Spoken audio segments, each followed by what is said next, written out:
Yeah, welcome to Deep Drinks Podcast. We already have a bunch of people no. here. This is great. Thank you so much, Dr. Kip, for coming on again. It's always great to have you on. I was saying just before, I feel relaxed when you're here because I feel like we're genuine friends and We're and I just buddies. learn so much. And you're not gonna make fun of my nerdy headphones. They're the same as mine. That's almost a diss because they're similar to mine. I guess I need to get they feel like this big. Like when I'm wearing them, I feel like I can't fit through the door, right? So yeah. So there's a couple of things I want to first start with. This is also streaming up to your audience. And so welcome everyone. This is a regular Deep Drinks episode, but this is the second episode. Yeah, so we just decided just as we started. Because we can do that. Yeah. Cool, and right? So I just wanted to so this is the second episode to a part one that we've already done on creation stories in context, early Israelite religions, which is part of the course you did for MVP courses. Link in the description. You can sign up if you want to get the full version. And that is part of a class that you taught at university. So we're really getting like the gold mine of the juicy stuff here, which is really cool. The pewter standard. A what? No, sorry. I was like, no. It was you said gold, and I'm like, well, no, it's more like the pewter standard. Yeah, you're right. I only know about pewter because I tried to buy a really fancy flask for a friend of mine, and I was like, what? And they're like, oh, you get a pewter one. I was like, what is a pewter? Anyway, so I kind of understand what you're talking about. It's a type I'm of not metal, entirely sure what pewter is, but when I was a kid, I loved it. What do you mean, just the metal? Yeah, but it's I think it's a special kind of steel. I think. Yeah, I don't know. I think they stopped using them because people got you get lead poisoning or something. Oh, really? Yeah. That's why they don't make pewter ones anymore. Whoops! Don't do that anymore. Okay. Anyway, it's off to a great start. Well, first of all, I'm drinking coffee today, and we're not drinking. Well, I'm not drinking booze. Are you drinking booze? We'll see how far we get, but I'm starting with a President's Choice cola, which is from Superstore here in Canada, because pop's expensive. So, but if when I'm done my Coke and I'm still thirsty, I've also got this, which is like it's called Wild Turkey Long Branch Kentucky Straight Bourbon, and it was quite expensive. And the reason I have it is because I'm just coming back.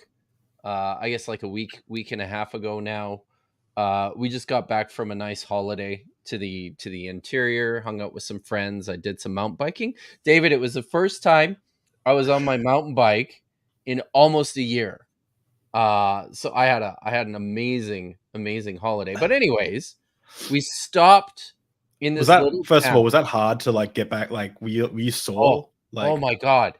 So the worst part was the cardio, right? Like there was going up that first day, going up the hills, I thought I was going to die. I thought I was going to pass out a couple of times just because it was so hard. But the other amazing thing is that by day 2, like I wasn't like, up to my usual shape. I'll probably need a few more days, but I felt like I was crushing it already. Right? It's weird because I've been on long rides before. I used to be really fit on a bike. Obviously, I haven't done it for a while now, but when I've been on long rides again, I'll be like, I'm gonna pass out at the start of the day. I'm like, I actually like have stopped and like I need to like have a breather because I'm gonna pass out. And by the end of the day, I'm like, fine. It's so weird. Like your body like remembers or something. Right? Yes.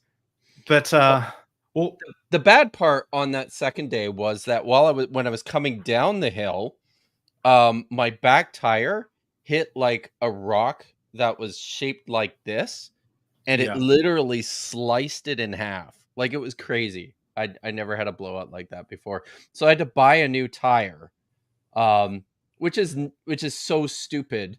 The tire that I wanted at the bike shop that was the match for my front tire, you'll never guess how much it cost. Well, I think I saw this on a stream. Oh, oh yeah, okay. No, so that's not that you're It cheating. was wait, but because I forgot. It was expensive, right? It was like It's 100 and something. $150. Yeah. It's a bicycle tire. A bicycle tire. Like my kid's car. We put tires on his car. Mate. Like, and they were cheaper than that. When we bought our stroller, our like pram, I'm not what they're called, like the thing that you push babies around in. Yeah. It was more expensive than my car. Like I was like, how? Like not my recent car, but like I'm like, how on earth does this cost more than a car? Anyway, so they're expensive. They are, but I have to finish the story here because Stacy said, you were near me. Yes. So we stopped in Lumbee. Stacy knows where Lumbee is. I like to call it Lumpy. But we stopped in Lumbee for gas and to get some stuff from the grocery store. And my wife wanted to get some coolers from the liquor store. And I said, well, just go in and buy me like a bottle of wild turkey. Because it's like water, right? Like it's everywhere. Yeah. You can get you could get a wild turkey in Australia. I have no doubt. Yeah. Right? Like it's ubiquitous. It's everywhere. So she comes out of the liquor store and she's got this. And I'm like, what the hell is that? It's brown. It says it's you'll see that up on the top there. Oh. It does say wild turkey. And she just asked them. She went to the counter and she said, my husband wants a bottle of wild turkey. And they gave her this and then charged her like twice as much as what it costs like for a normal bottle. Is it good though? It's fine. Like I thought it was going to be amazing considering it's twice as expensive as wild turkey, but it's a well, I'll read it here. It's Kentucky straight bourbon. It says oak and Texas mesquite charcoal refined. And it's a small batch. So, but it's it's nice. That's where the money comes. Right. If you get those small batches, they're not necessarily any better, but because they're limited, well, something I did want to cheers before we started is we got a bit of a celebration because we just passed 6,000 subscribers on Deep Drinks. So that's like a really awesome like accomplishment. I'm really stoked with that. I'm so happy that people are liking the show. But also we got 1 million views. Like it just passed 1 million views. I don't have 1 million views. Well, it's mostly because I posted that clip. I think mostly because I have this program that creates shorts from everything and then posts them every day. So I'm getting like a few thousand every day from shorts. But I also I think 1/4 of those views, maybe more, is from the clip I pulled out of the conversation with Matt Delahunty talking about Jordan Peterson.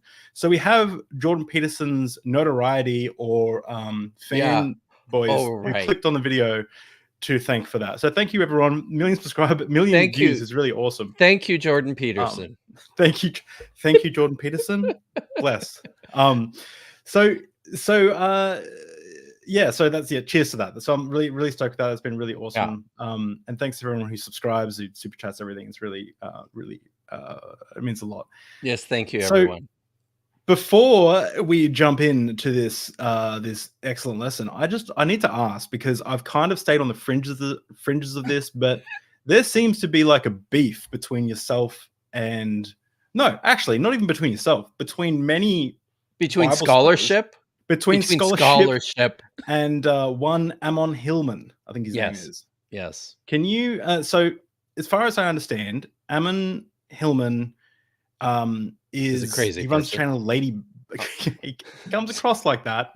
he comes across like that. I remember the only thing I knew about Ammon is he had a channel. I was really excited to watch an episode with yourself and Ammon together, and you both jumped in, and before you could even really talk, he said that, and I quote, "I think you're full of shit, Kip, and I'm going to expose you." And it was just meant to be a friendly conversation, and I was so shocked. And then after that, he's like smelling his shirt, biting his nails. I was like, is this guy on drugs? I took screenshots and I sent it to some of the people who were on the panel. I was like, I think he was on drugs. You left the conversation. Right? You left because you're like, it's the one and only time I've ever done that. Yeah. So I was like, whoa. So that's the only information I had of Ammon. And then all of a sudden, My dad reaches out and he's like, "Have you heard of Ammon Hillman?" I'm like, "Oh my!" And it's because he went on that popular person's YouTube channel. I didn't actually watch the interview. Danny Jones. Oh yeah, but in the background, I'm just hearing a lot of whispers. There seems to be a war on the rising. And I just wanted to. I know you've made a stream about him. I watched a little bit of it. I watched a little bit of his stream. Both, incredibly. Actually, yours wasn't incredibly frustrating, but no, actually, yeah, the whole situation is very frustrating. But could you just give us a recap? What's happening? So, I mean, I don't know if I don't know if anything's happening. I mean, Ammon Hillman made this appearance on the Danny Jones podcast that got like 350,000 views in a week, right? Hmm. And he says all sorts of crazy garbage, which is his whole thing. His whole thing is that so he's a classicist, which means that he has done his training in Greek literature, and I believe Hmm. he specialized in medical texts. And there's tons and tons of them, right? Like the corpus of Greek literature is vast, like it's huge. So I don't begrudge classicists for getting lost in it.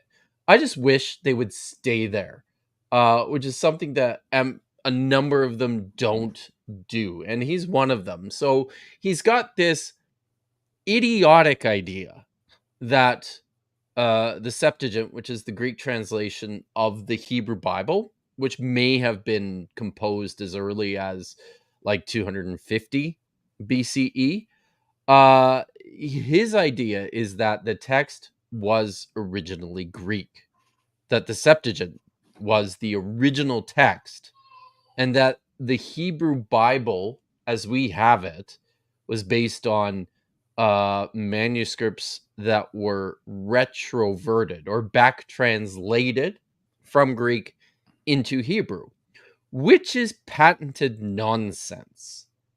And Hmm. I mean, it's easy to show, right? Like that was the whole point. That one and only appearance that I had with him on the Gnostic Informants show like a year ago. It was supposed to be his 100K sub celebration, the one that you were talking about, the one Yeah, and yeah. only show I showed up on with him. We were supposed to discuss this issue, which came first, the Septuagint Hmm. or the Hebrew text.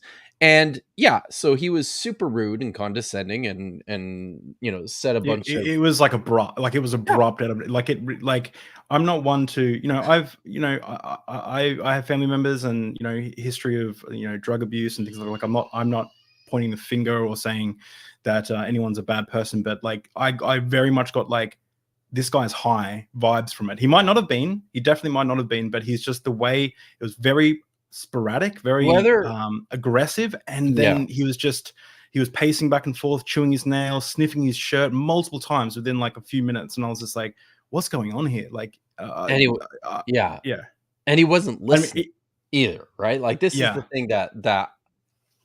the thing that ticks me off. Is he's And not again, let me just listening. say he might not have been on drugs, and so I'm just putting that out there. We keep I don't going. know. He was being a douche, whether he Mm. was high or not, and he Yeah, wasn't yeah, then listening, that's fact. right? Yeah, yeah. So, and then I found out that he doesn't even know, like, his Greek is great. As well, even then, like, he's got these weird, because he's immersed in these medical texts, he's transposing uh how words will take on meanings in certain contexts. Like this happens in any language, right? Yeah. Um So if I say so like I'm flying down the road in sure, my, yeah. I'm driving, I'm flying down the road, people, yeah, Exactly. they can understand. Yeah. I think a really good example of this is if you've ever read like a legal document, right? Mm. It uses English words that don't mean the same thing as they do in conversation. Yeah. So he's immersed in these medical texts, and then he's taking the meanings of words that appear in these medical texts and applying those to everything. So, for example, where the Greek word for anointed one, which is the Hebrew word Mashiach, is Mhm. Christos, this is the word from which we get Christ. It's Jesus the Messiah, right? Jesus the anointed one. Um, so it comes from a verb that means to rub or to apply some sort of ritual uh, um, implement on your body. So like it's an appropriate word to use for translating something like Mashiach, which means anointed one. But within these Greek medical texts, it means to apply some sort of drugs to the eyes to achieve this for healing or for enlightenment or something, right? So he takes that meaning, transposes that into these Hellenistic Jewish texts of like the New Testament, and then back into the Septuagint, and goes, well, Jesus was a drug pusher. And Mm. I'm like, no, he fucking wasn't. Like, it's not. So, but I found out in this stream that he doesn't know any other ancient, like, well, he probably knows some Latin too. He knows Latin, he knows Greek, he knows nothing about Hebrew, nothing about Aramaic, nothing about any Semitic or any other ancient Mm. Near Eastern language. And when it comes to making textual comparisons between the Greek text of the Septuagint and the Hebrew Bible texts, and trying to and if you're in the process of determining which one of these was original in the translation, it's pretty damn important to know both languages. And if Mm. you don't, you can't make that judgment. I Yeah. happen to know both languages, and I happen to understand why, the many, many, many reasons why we Mm. are absolutely certain that the Septuagint is a translation of these Greek originals. So, yeah, so that But was, is it kind of the case of when you're a screwdriver, everything's a screw? Like you just kind of like he's I think, immersed in the medical text, I he's think so. immersed in Greek stuff, and he's starting to see these little like connections here and there, and he draws one of those. Have you seen that? There's that meme of like a million like like lines between different things on the wall, and the guy's like, I found it's off. I don't even I'm explaining the meme poorly, but it's like this huge diagram of different like points that are all like coming together, and like you can't point to one specific thing. You have to take the huge amount of what I might say cherry pick resources to kind of find the what he's kind of getting at. Yeah. Is that No, I think that's a pretty good analogy. I think you're basically on track with mm. I think that's probably pretty similar to what he's So doing. So, yeah. So, I mean, Dan made a couple of because Hillman absolutely hates me. He absolutely hates Dan.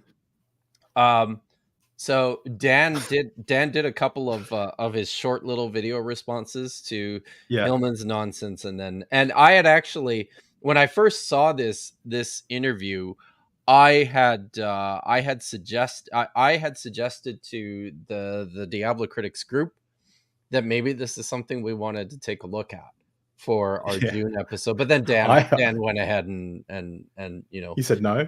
no, well, he just went ahead and made his own Oh yeah. responses. So I'm like, oh well, I'll just make mine, then we'll do something else. So, Okay, but don't yeah. worry about it. I have something There's planned. so It's much gonna to be talk great. about with Oh yeah. So, anyways, it. that's yeah. Emin Well, Hillman. it's one of those things that you know, you get someone I don't know, like who goes on Joe Rogan and says that like something like mushrooms come from my cock or something just absolutely out there. You know what I mean? And then everyone will be like, "Whoa, like I can't believe it. Like mushrooms come from this guy's cock." Like they'll have some you know some like bizarre theory, and that's what will get attention, especially if people use big words or are engaging in kind of areas that they explain to their audience, but in a way that their audience isn't equipped to kind of uh, correctly discern. Like they don't have the training to know whether or not someone's pulling the wool over their eyes or anything. We actually have a comment from Pat Lowinger. Here we go again with Dr. Davis acting like a shill for big academia and keeping down the groundbreaking research of someone like Hillman. Open up your eyes, people, at Kip Davis. And we also have a $5 super chat. Thank you for the $5 super chat from Milwaukee Atheist. We picked up a book from Hillman like 6 months ago. Lots of claims and not a single citation. That is a Go bummer. figure. I really hate when people do that. Like Yeah. atheist books I've read do the same thing. They'll like quote some, or anyone, they'll quote some like really profound point and then not give a source. And you're like, you need a source, like for a point like Yeah, this. you do, right? Yeah. So, what is with my analogy, by the way? That was a PSA. Yeah. Anyway, apologies for that. So let's jump into. That's enough of Hillman. And let's jump into some scholarship. So let's jump. This is part 2, right? Do you remember the last stream? What did you learn in the last stream, David, in a few sentences? Well, I actually watched it again last night. Oh, first thing I learned is everyone got really mad at me for trying to inject Jesus too much into the Old Testament. That's the main thing that stands out. But obviously, like the things like the maybe you can give a bit of a recap. But things like the garden wasn't necessarily a garden. It was it could have been more like the gardens of Babylon. And it's an urban masterpiece. An urban masterpiece, yeah. So could you give us a little bit of a recap? That was one of the big ones. The it's a totally different story, a separate story from the creation myth in Genesis chapter 1, and we see some distinct differences. It's earlier than Genesis chapter 1, and Genesis chapter 1 actually is probably in some respects responding to or expanding upon things that are taking place within this story that it wants to correct or to elaborate or to change even, right? So that's important. We see, there's different focuses and different emphases in this particular story. I suggested that that the real focal point of the story is the creation of this being, the Adam, and it fixates on his creation in 3 aspects. Fixates on the Adam as a farmer who was created essentially to be enslaved to the ground as a worker of the garden. He was an oblate, essentially, tasked with looking after this urban masterpiece, the Garden of God in Eden. And he was a herdsman.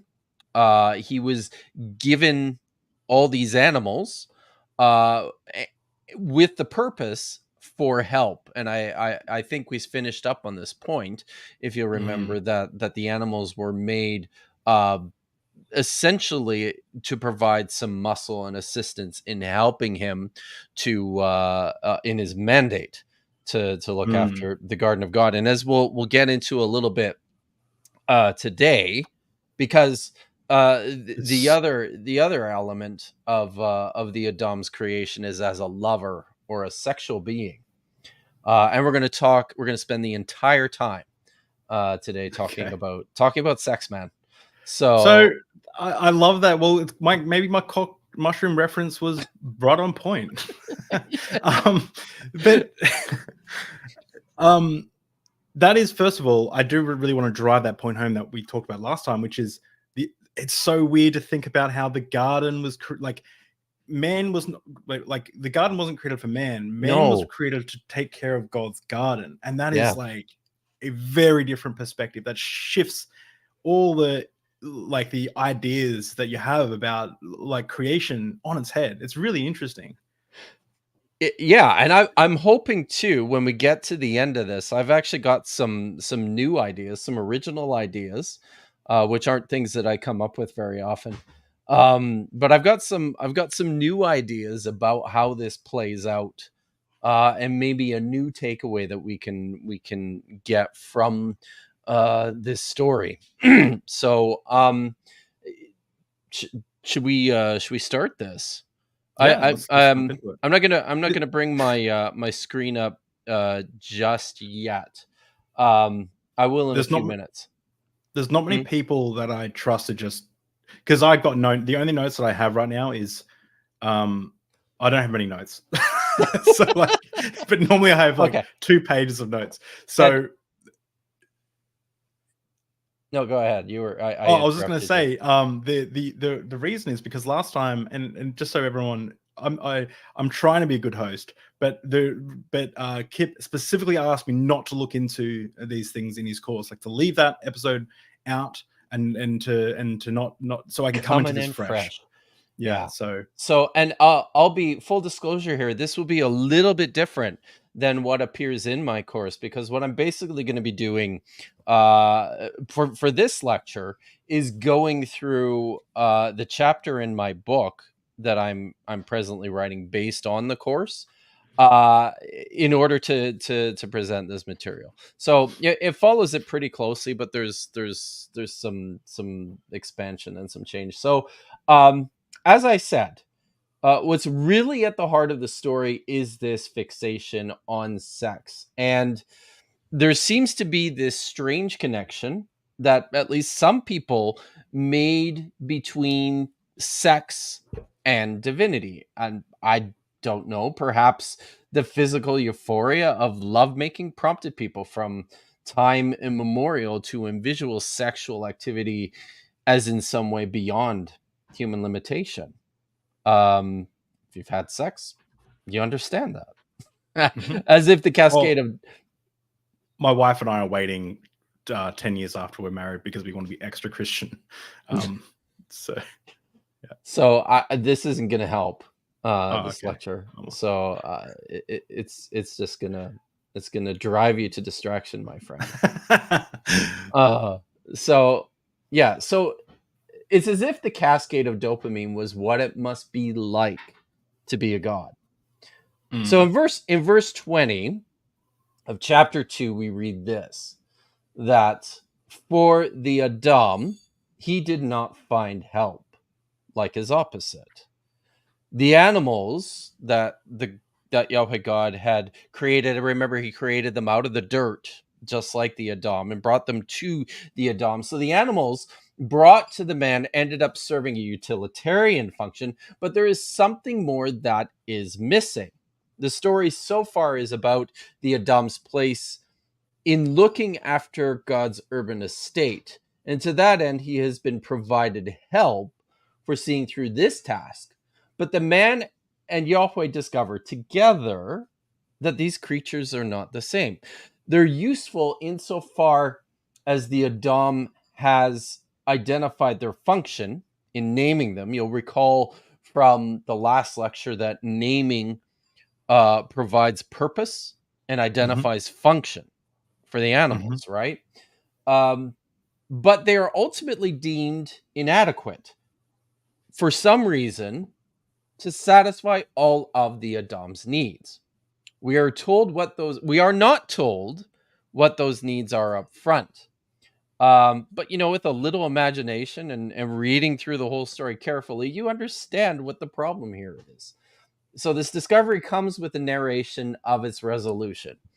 In verses 21 to 22, Yahweh responds to the Adam's dissatisfaction in this way. And this is my translation. Yahweh God cast a deep sleep over the Adam, and he slept. He took out one of his ribs and closed the flesh under it. Yahweh God built the rib that he took from the Adam into a woman, and he brought her to the Adam. Is that it? Yeah, okay. So unlike the Adam, the animals and the birds, the woman is not created from the dirt. The woman from the very start is part of the Adam. I'm going to bring my slides up at this point. I think this is where they start. But this is a really, really important point, and I don't want this to be lost on people. Okay?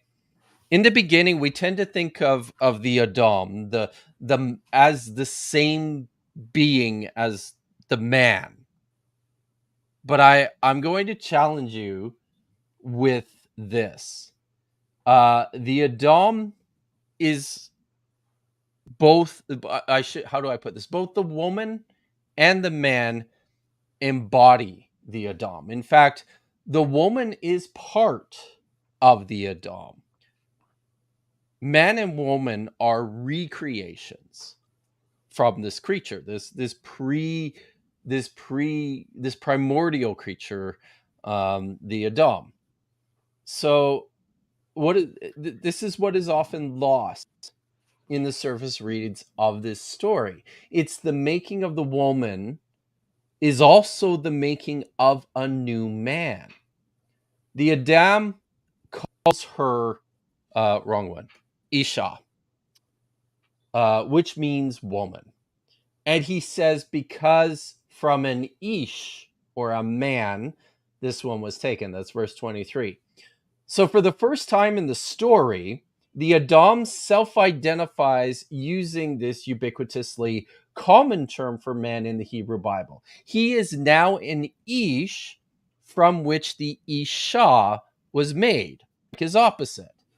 The picture is similar, but go ahead. I'm hoping I'm understanding this correctly. Well, I'm not even sure if I'm hoping to understand this correctly. Are you saying that Adam, or like Adam, prior to Eve, was not really a man? Not but was a like some normal man. other, Yeah. not a normal man. He was like some other thing. He was like he was the pre-gendered man.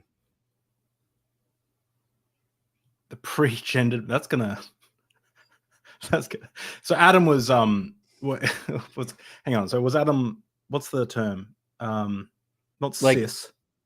Asexual or transgender or something like that. No, I wouldn't say that. I wouldn't say that. Like, I think that's probably going a little bit too far. But I would also suggest that what's taking place in Genesis 2 should make it more comfortable for people, thinking through some of the gender fluidity that we experience in day-to-day life, right? Gandhi says androgynous is probably the most accurate term. It's, and I because it doesn't go into details, the text doesn't really elaborate on what this looks like, right? Or go into the mechanics of this or the thought on this. What we do know is that there's the Adam, and then once Yahweh God removes and then builds the rib into his counterpart, at that point they become man and woman, right? But they're both part of the same creature from the start. That's interesting. Well, as Ken Ham would say, well, they're still the same kind. No, that's Kent Hovind. That was a Kent Hovind voice. They're still the same kind. The humankind. So one's just like an iPhone 3 and one's an iPhone 4. There you go. There you go. Okay. That's interesting. So, yeah. So I was saying the picture is similar but not identical to what appears in the Genesis 1 creation myth, where the same word is used. God creates the Adam, and here most text translated as mankind, and then they are separated. It says male and female. He created them. This image on the whole then is a visceral picture of the gendered nature of mankind and a projection back to the original androgynous created being. The Isha is part of the Adam. The Adam was like a symbiosis of male and female in one form, but became gendered man and woman only at this point of separation. So interesting. Yeah. So Yahweh God, it says, fashions the woman from a rib. The word that is used to for this action is bana, Hebrew word, which is commonly translated as to build. It sounds kind of weird. It's commonly used of building structures. So why is it used here of making a woman? It seems like an odd choice, and it's one that's completely missed in modern translations because they don't translate it as Yahweh God built the rib into a woman, right? This is not an accident. nor is it just proof that the writer was abusing a thesaurus. No, the creation of the woman is a very deep cut, recalling Mm. a much earlier ancient tradition. And here at this point, I'm going to give a shout out to my friend, our friend, Dr. Joshua Bowen, in his handbook, in his Oh, book, The Atheist speak for Handbook. yourself. Oh, you're Nah, I not love friends Josh. anymore? You're No, not? I Did love you guys Josh. He's break like my up? Oh no. no, I'm sorry. no. I'm gonna have to. Yeah, who This can is be gonna mad make at it Josh? weird, man. Honestly, It's gonna make it weird. Way to make it who weird. can be mad? Who can ever be mad at Dr. Josh? But yeah, his Yeah. book, Atheist Handbook, Volume 1 It's or volume. 2. Yes. So this is from volume 2. He draws significant attention to the appearance of this word in this story.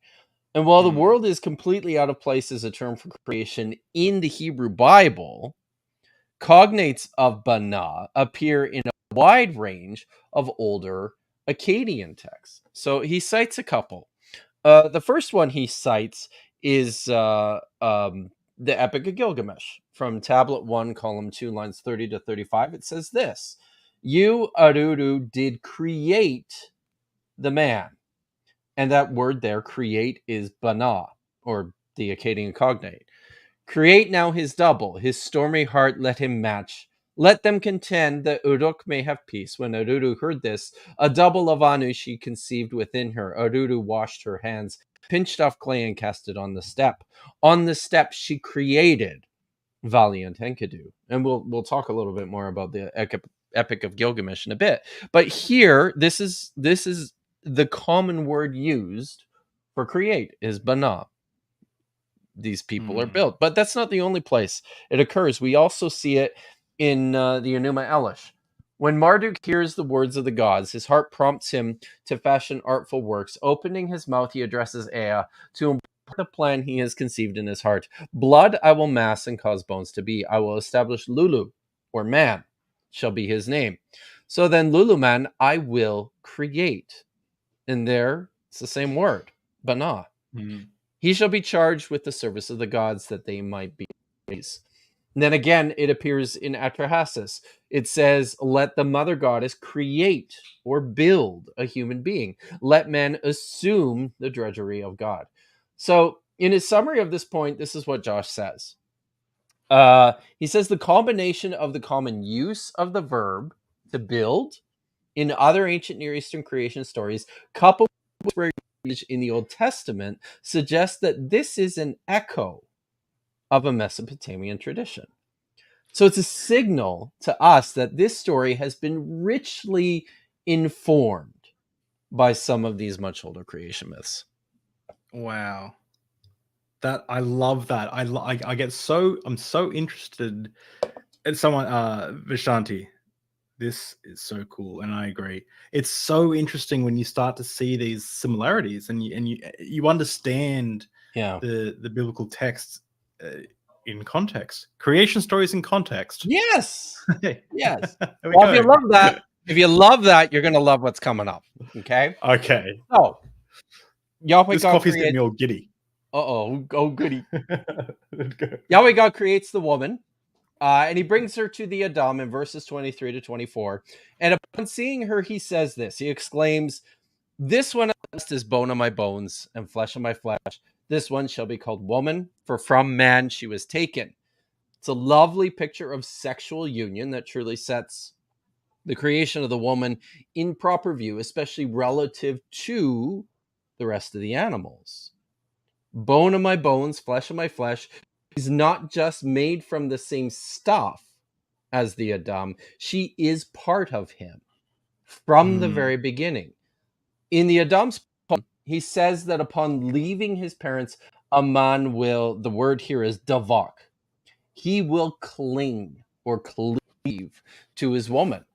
And this word is used widely throughout the Hebrew Bible to describe like flesh adhering to bone in Job 19, verse 20, or scales crocodile one to another, also in Job 41, 9 and 15, or the leprosy to skin in 2 Kings 5:27. It's often used of describing compulsion attachments of extreme loyalty. So Solomon and Jehoram were both condemned for clinging to their allegiances to gods other than Yahweh in 2 Kings 11:2 and 1 Kings 11:2 and 2 Kings 3:3.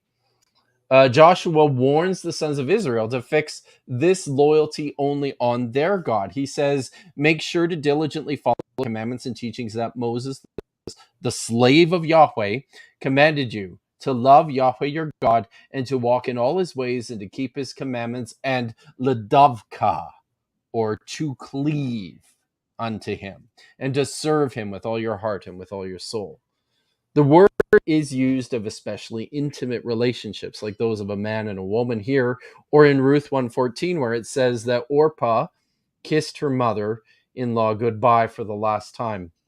But it says that Ruth Davka, she clung to her. But when it's used here in a causative form, the form of the verb, man says that a man shall leave his mother and father and will basically be caused to cling. It's a bit awkward, so we don't usually translate it that way. Used in the causative form, we see the same word takes on the meaning of pursuing or overtaking a combatant or an enemy. It occurs this way in Genesis 31:23, Genesis 20:45, 1 Samuel 14:22 and 18:22. So I would say, even though it's not, the form is not causative here, one should not lose sight of this sense. In this cultural context where a man's sexual attachment to a woman is very much a form of conquest, I think this might be built in to the meaning of the word here. So,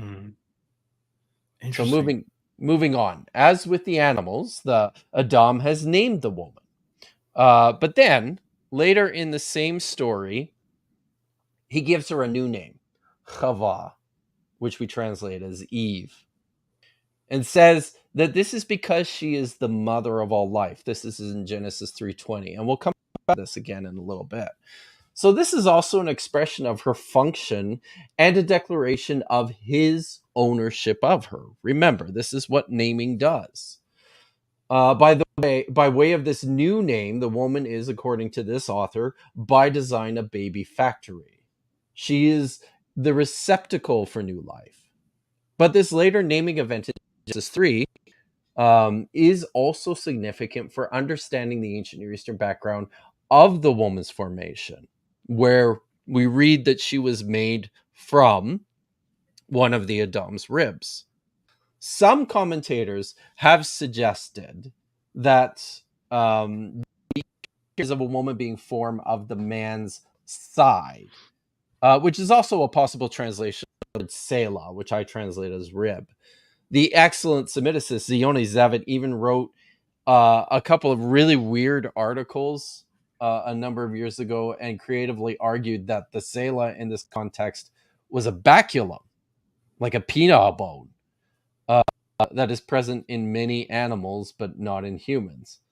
Of course, there's some problems with this idea, not to which that the word is in plural. So it says that he took one of his ribs in Genesis 2:21. How odd that the Edenic human would have many of these appendages. So I don't think it's a penile bone. Let's just get that out of the way. Going back to what it's we're not talking too about, weird. It's not too weird. It's not too weird. There seems to be some audio jumps that are happening. Oh no! Is it with just Kip, or is it? This happened last time as well. I don't know what's going on. It did. It's a little glitchy. I wonder if it's because my computer is working so hard. That sounds like that could be it. Actually, I'm sorry about that. No, it's all right. Hang on. Last time I removed you and then I brought you back on, and that's sometimes fixes it, or unmute you. Okay. Let's see if that works. Hopefully that fixes it. All right. So, it's being recorded locally, by the way. So, and I'll probably make this into a video, and we'll be able to upload it in high resolution if anyone's interested. Nice. All right. So I think the reading that this is also suffers from similar reasons. the description that Yahweh closed in its place with flesh presumes something like closing a door, which seems unexpected if this is like a whole bisection of the Adam. The benefit of reading this is the removal of one Adam, the Adam's ribs, is that this is more in keeping with the sense that the woman is like his offspring, a mirror reflection of him. It is admittedly a frustrating blur, and while I maintain that the identification of the Selah as a rib is an integral part of the source and meaning of this story, it also seems likely to me that this sense may have been missed over time in favor of reading Selah as side. But in my opinion, the more significant, interesting reason why this story is about fashioning one of the man's ribs into a woman is that is an echo of this image in much more ancient ideas. So, like with the usage of the word bana, the appearance of the rib also resonates with the considerably older creation tradition. In Sumerian, the word ti means both rib and it means living. And it's not by accident that in Genesis 2:22, Yahweh built the rib into a woman who was then later called the mother of all life, right? So this linguistic connection is made by way of a very old creation story called Enki and Ninurshag, wherein the great god Enki performs creative acts by, and this is a fun story, Enki performs his creative acts by ejaculating into the ground and filling the rivers, the canals, and the watercourses, and inseminating the dry earth. Right? That's hot. It's hot. So Enki then he impregnates his consort Ninurshag, who gives birth to the goddess Ninmu. Enki proceeds to impregnate then Ninmu, who gives birth to Ninkura, and the cycle repeats over and over. Eventually, the goddess Utu is born, and when Enki has sexual intercourse with her, Ninurshag somehow manipulates his semen to make inedible plants instead of another goddess. And then Enki eats the plants, and he becomes gravely ill. Like, it's weird. It's a weird story. What is this? Where's this story from? I recognize it. It's from Sumeria. So Enki but what is it? Just like a random book, or is it part of like Lord of the Rings? Or is it no, it's a creation myth all on its own. So, yeah, is it called what's it called though? Like, it's if called, I was to look it up. I think it's called, in some places it's called the Dilmun poem, but commonly it's referred to as Enki and Ninurshag. Okay. Yeah. So then. Okay. So Enki's gravely ill, right? And Ninurshag is then called upon by the ruler of the gods Enlil to heal Enki. So this is what the text says. I'm just reading here directly. Ninurshag seated Enki by her vulva. My brother, what hurt you? It's fragmentary, so we don't know what it says. Hurts me. Abu, I have cause to be born for you. My brother, what hurts you? My jaw hurts me. Nintula, I have cause to be born to you. My brother, what hurts you? My tooth hurts me. Nitsutu, I have cause to be born to you. My brother, what hurts you? My mouth hurts me. Ninkasi, I have cause to be born to you. My brother, what hurts you? And the story goes on like this, right?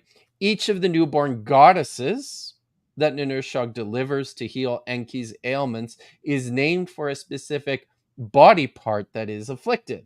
Eventually, Ninurshag gets around to healing his rib. My brother, what hurts you? My rib hurts me. Ninti, I have caused to be born for you. So, Ninti is more literally translated maiden of the rib, but interestingly, it also means the maiden who makes alive. When the woman in Genesis 2 is built from the rib in verse 22 and then named Chava, the mother of all life, in 3:20, she is an unmistakable reflection here of the lady of the rib who makes alive. So again, there's just so. I thought it stopped and ended with the Great Flood narratives in the Epic of Gilgamesh, even like Hmm. is it the Epic of Gilgamesh or the Enuma Elish? But it's one of them, and It's Epic of Gilgamesh. yeah, and doesn't he sends off a Yeah. a bird? Same, like it's the same story, and I was like, wow, there's so many similarities there. But So many. what this is kind of showing is this it's beyond that. It's like Oh, right yeah. down to the roots But I think, of. yeah, the thing that excites me about this is it also, I think this also just really emphasizes the skill and the artistry of the writer of Genesis. Mm, And it changes the story.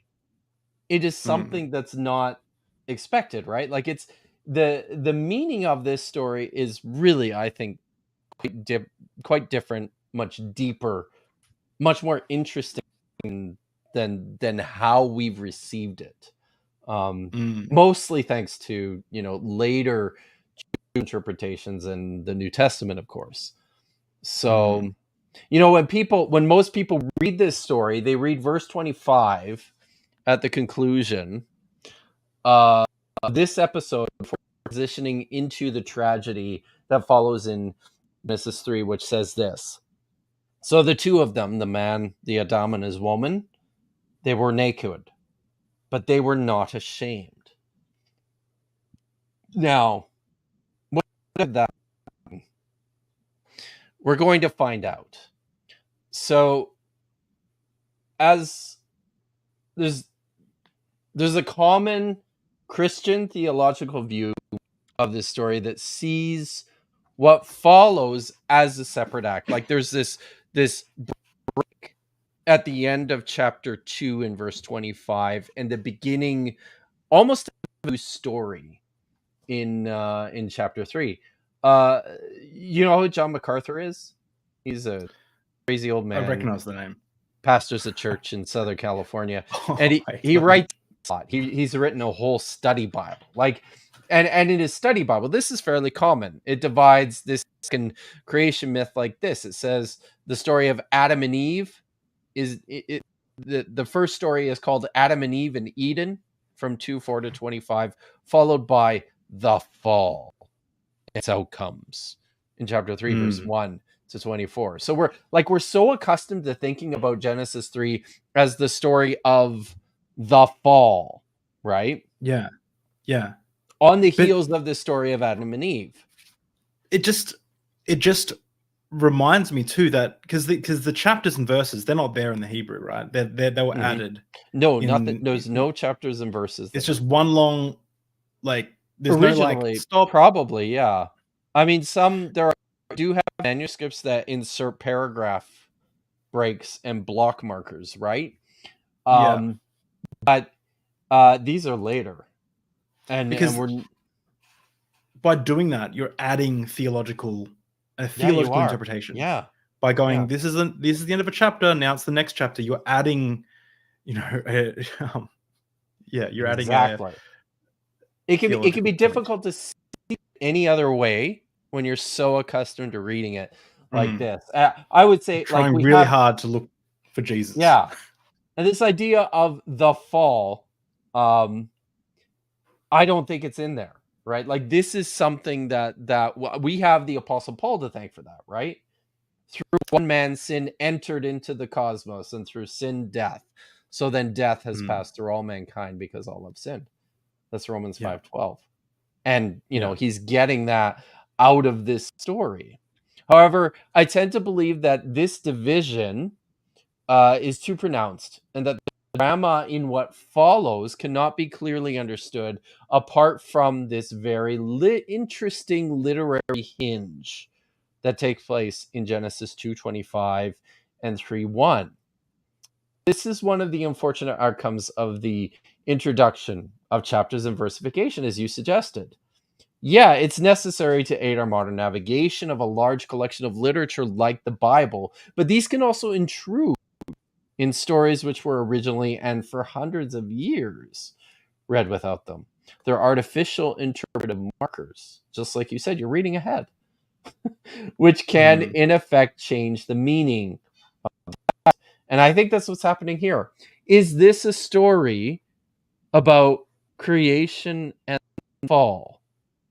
Let's take another look with fresh eyes and Well, with the hinge uh, swinging in the right direction. well, firstly, as I kind of predicted, like what the next part of your book was going to write about, can I be listed as a co-author? Because I mean, I kind of helped. You know what I mean? So much, David. Thank you. Yeah, Thank you. I just couldn't have done it without you. Dr. Kip Davis and David. Don't even need to give me a last name. Just write in David. Just David. All right, let's bring. All right. So let's this back up and let's continue. Yeah, look how slow that is. I bet you it's because my poor sad old computer Is just it plugged struggling. in to a? Is it plugged into a power source? Yeah. Oh, So damn. I know. Yeah. I know it sucks. All right. So I'm actually going to read my translation of the next part of this story. But I'm going to show pictures from the Brick Good idea. Bible. I left it on the shelf, but I hope everyone knows where to get it. And if you haven't bought it already, you gotta. If there's a book you're gonna buy, you gotta buy the Brick Bible. You just have to. It's so good. Okay. So two of them, the Adam and his woman, they were naked, but they were not ashamed. Now, the Nachash, or the snake, was more clever than all the animals of the field that Yahweh God had made. And he said to the woman, God also said that you should not eat of every tree in the garden. The woman responded to Nakash, from the fruit of the tree, from the fruit of an ordinary tree of the garden, we may eat, but from the fruit of the tree that is in the middle of the garden, God said, do not eat from that one, do not even touch it, or else you will die. The Nachash said to the woman, surely you will not die, for God knows that on the day that you eat from it, your eyes will be opened, and you will become like gods, knowing good and bad. And the woman saw that the tree was good for food, and it was pleasing to the eyes, and it was desirable to make wise. So she took from its fruit. She ate, and she gave it to her man with her, and he ate. Then the eyes of the two of them were opened, and they knew. Sorry, I lost my place. And they knew that they were naked. And they sewed fig leaves and made loincloths for themselves. Then they heard the sound of Yahweh God walking in the garden in the wind of the day. And the Adam and his woman kept themselves from the face of Yahweh God in the middle of the tree of the garden. And Yahweh God called to the Adam, and he said, where are you? And he said, I heard your sound in the garden, and I was afraid because I am naked. So I hid myself. He responded, who told you you were naked? Did you eat of the tree from which I forbade you not to eat? The Adam said, the woman you set beside me, she is the one who gave to me from the tree, and I ate. Then Yahweh God spoke to the woman, what is this you have done? The woman responded, the Nachash deceived me, and I ate. So Yahweh God said to the Nachash, so you have done this. You are more cursed than the livestock and all the animals of the field. On your belly you shall walk, and dirt you shall eat all the days of your life. Enmity I shall set between you and the woman, and between your offspring and hers. He will bruise your head, and you will bruise his heel. To the woman he said, I will make most severe your pain in your groaning. In agony you will deliver sons. Unto your man you shall be your desire. He will rule over you. Then to the Adam he said, because you listened to the voice of your woman, you ate from the tree of which I instructed you, saying, you shall not eat from it. The ground is cursed because of you. By your drudgery you shall eat from it all the days of your life. And thistle shall sprout for you, but you will eat grain of the field by the sweat of your face. You shall eat bread until you return to the ground, because from it you were taken, since you are dirt, and unto dirt you shall return. And at that point, the Adam called the name of his woman Chava, because she was the mother of all life. Yahweh God made for the Adam and his woman skin tunics, and he clothed them. But then Yahweh God said, "See now, the Adam has become like one of us, knowing good and bad. So what prevents him that he must stretch out his hand and take also from the tree of life and eat and live forever?" So Yahweh God banished him from the Garden of Eden to work the ground where he was taken. He drove out the Adam and stationed on the east of the Garden of Eden cherubim and a flaming, whirling sword to guard the way of the tree of life. There they go. Don't they look bad? So, that's the story. Now, what does it mean? So, in the critical hinge between Genesis 2 and 3, we read two things. First, that the Adam and his woman are arumim.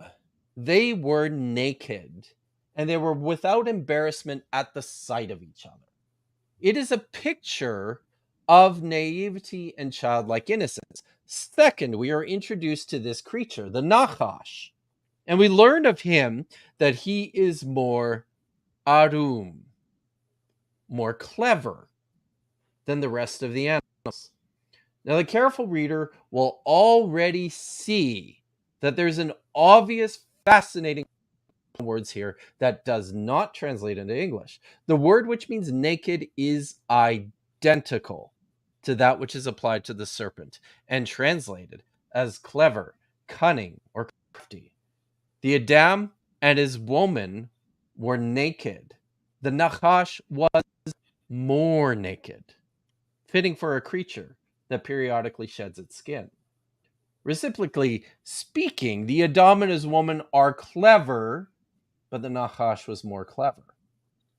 So the choice of meaning intended between naked and clever in both instances is intentionally indistinguishable apart from context, and this provides a very important clue about the significance and meaning of this story. As we move forward, please keep these ideas in view with regard to the questions of who the gods are and what they do. So, who is this creature, the Nachash? English translations will most commonly render this word as serpent or snake. And one of the features of this story is as an etymology. That means it's as an etymology. I think we talked about this in the first lecture, right? Like, these are stories which are told to explain why things are the way they are. So part of the explanatory power of this story is answering questions about where people come from and why we behave the way we do. Why do humans couple? Why are we embarrassed by our own nakedness as well as the nakedness of everyone else? I mean, honestly, it's embarrassing to see naked people, right? You know, when you're out and about. I love seeing naked people, to be honest, in most situations. But we were at a natural hot springs on the weekend, and we saw quite a few naked people. So, were you naked yourself? No. I'm too embarrassed. That's yeah. It's so funny because I when I was a youth pastor, I did a preach on that verse. Who told you were naked? I just read the verse and then I got to that point. Who told you were naked? And I went on about, essentially shame, guilt, I'm whatever it is. And then who told you were naked? The whole point was, in my Christian youth pastor worldview, was like the devil, the accuser. He accuses you of all these things. And but who told you that? Because I made you perfect. I made, so it was a very positive message, a message I can probably still get behind, because although I don't believe in the devil or demons or the accuser, your brain definitely sometimes tells you, like discourages you. Like, at least for me, my brain is very discouraging a lot of the time. Some grew up with anxiety and depression. So yeah, who told you that? Who told you that you suck, Dave? whatever. So The answer to that question in this story is no one told them they were naked. They figured this out. How did they? That's actually true. Yeah. There's I don't know, Kip, if we can pause for a couple minutes just so you can maybe like refresh the browser or something, because the audio, I don't know if the audio, like a few people are mentioning the audio glitches. Nuts? I'm sorry, everyone. No, it's all right. Or I don't know if you can oh wow, look, you're apologizing for me. Oh, sorry, I just said. All right, I didn't mean. I just typed it out. I'll refresh my browser here, and hopefully that. And in the meantime, I'll shout out your channel and talk about the course. So, So first of all, thanks for everyone for checking this out. Dr. Kip has an amazing channel, obviously, and we're live over there now. And if you're coming here from Deep Drinks, I mean, it's all great stuff. Diablo Critics is coming out soon. We also have let me just share this tab instead. We also, if you're on Kip's channel, we have my channel, and we actually have coming up. We have this episode, which will be really cool. We have Michael Kona coming on, and I respect Michael Kona a lot, actually, and he's obviously a Christian professor. Way too good looking and healthy looking for his age, to be honest. Right, I thought he was like 40. He's like nearly 70. He's like almost nearly 70 years old. It's crazy, and he looks healthier than me, like for sure. Anyway, so that annoys me. But anyway, I'll bring that up when I talk to him. But yeah, that's next week. That's going to be great. And so check out this channel. I have conversations, deep conversations over deep drinks. Sometimes we have alcohol. Those drinks are alcoholic, and Kip has been a party to that many times. And of course, if you like what we're seeing here, Dr. Kip has a course about this very subject. This is only one part of like 14 hours of like the course. And if you use the affiliate link, you help myself out, the Deep Drinks out, and you help Kip out, and you help MVP courses out. So it's a win-win-win for everyone. But let's see if that helped. Win-win-win. Yes, that win-win-win-win, because then you get a course too that you can keep. Yeah. Win-win-win-win-win. And it looks like the audio quality is better. Oh, good! Yay! That's all great. Right. Okay, so no, I don't need it yet. You can add it to this stage when we're ready. So, why do humans couple? Why are we embarrassed by our own nakedness and the nakedness of others? Why is childbirth so painful? One of these questions was also about the feelings that many people harbor for snakes. I personally don't like them. I know some people do. I don't. And I think that's normal, right? Snakes for ancient agrarians could be seen as a nuisance. James Kugel, a brilliant professor of the Hebrew Bible at Harvard, wrote an excellent book in which he said that snakes were proverbially clever in the biblical world, but their lack of legs might have indeed have looked like some sort of divine punishment. If so, this story explained their crime. But is this all there is, or is there more to what's going on with the Nachash in this story?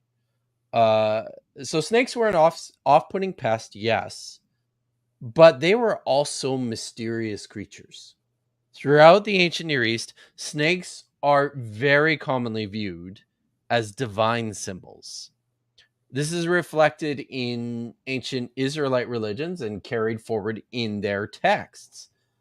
Take a look, for example, in the story. There's a story in Numbers chapter 21. It's a story which is set in the time before the sons of Israel arrived in Canaan, the land that their God had promised to their ancestors. And while they were traveling through the unforgiving desert of the Sinai Peninsula, the people become disgruntled, because life on the road in the desert wilderness is hard. And this is what it says in verses 4-5. People became impatient, and the people spoke against God and against Moses. Why have you led us up from Egypt to die in the desert? For there is no bread and water, and we detest this miserable food to our core. Then, out of anger, Yahweh unleashes upon them deadly serpents to punish the people for their insolence. Continuing in verse 6. So God sent against the people the Nechashim HaSepharim, the fiery snakes, and they bit the people, and many of the people of Israel died. So this expression is this expression that I read, Nechashim HaSepharim, is commonly translated as poisonous or venomous snakes, but we should not sidestep the mystical element at work here. These creatures are more literally the fiery Nachashim, the plural form of the same word in Genesis 3, Nachash. The Nakash. Sorry, I just read that twice. So moreover, the word fiery is one that many will recognize from other biblical texts where it's used of God's attendants, the Seraphim. You've heard of these guys, haven't you? The Seraphim. No. It's in Isaiah 6. These are the angels who stand above Yahweh's throne. The word, no. yeah. Why? No, I'm not doubting that it's there. I just don't remember. Oh, you don't know it. Okay. It's been like 10 years since I read Isaiah. Well, you should start reading it again because it's I do want to. I got this huge. Do you see it? Maybe it's back here. There's like huge Robert Alter's like translation of the Hebrew Bible. That's a good one. That's a very good one. Yeah, I like it. I really want to. I really want to dig into that. But the Seraphim. This word literally means the burning ones, like things that are on fire. So are these really just desert serpents?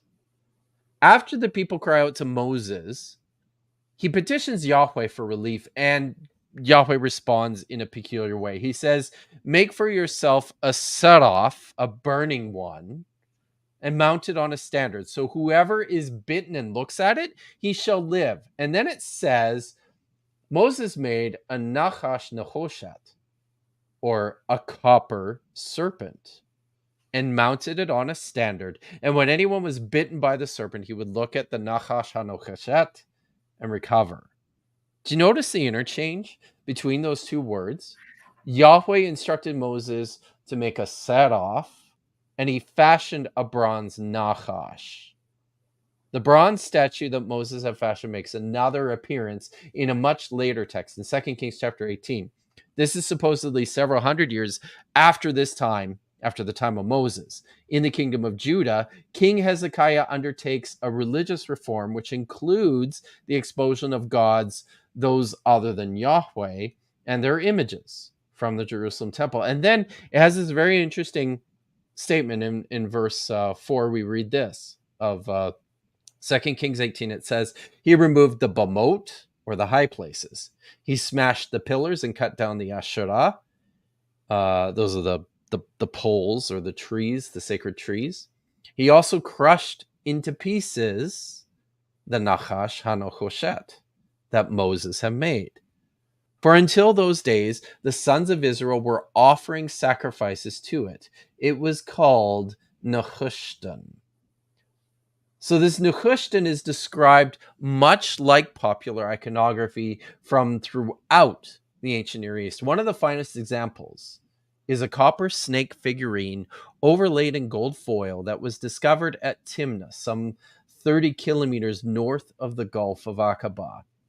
This exquisite artifact dates to the 12th century BCE, to a time when the region was controlled by the Edomites. It was discovered in a tent shrine along with a substantial cache of Midianite pottery and other metal jewelry. So the point here is that the Nachash, throughout the Hebrew Bible, including in Genesis 3, is not just a garden snake. It's some sort of mythic divine being. The verb from which the word Nachash stems is used in the Bible for fortune telling. These indicators all point quite clearly to the identity of the Nachash in Genesis 3. This is a divine being among the gods in Yahweh's garden. Oh my God. I wondered why the snake had all this like information about. Oh man, It's fun, eh? so fun. Uh, oh, this is so. Yeah. So This puts it in so much more like this gives so much more context to everything. And you said before that you think that the writer of Genesis was brilliant. Was it just one yes. writer, do you think? Or do you think I think the writer of this story, um, yeah. and I think the whoever put together the composition that we know as Genesis was brilliant too. I mean, I think there was a lot of hard work and brain power Mm, behind these very very deep stories.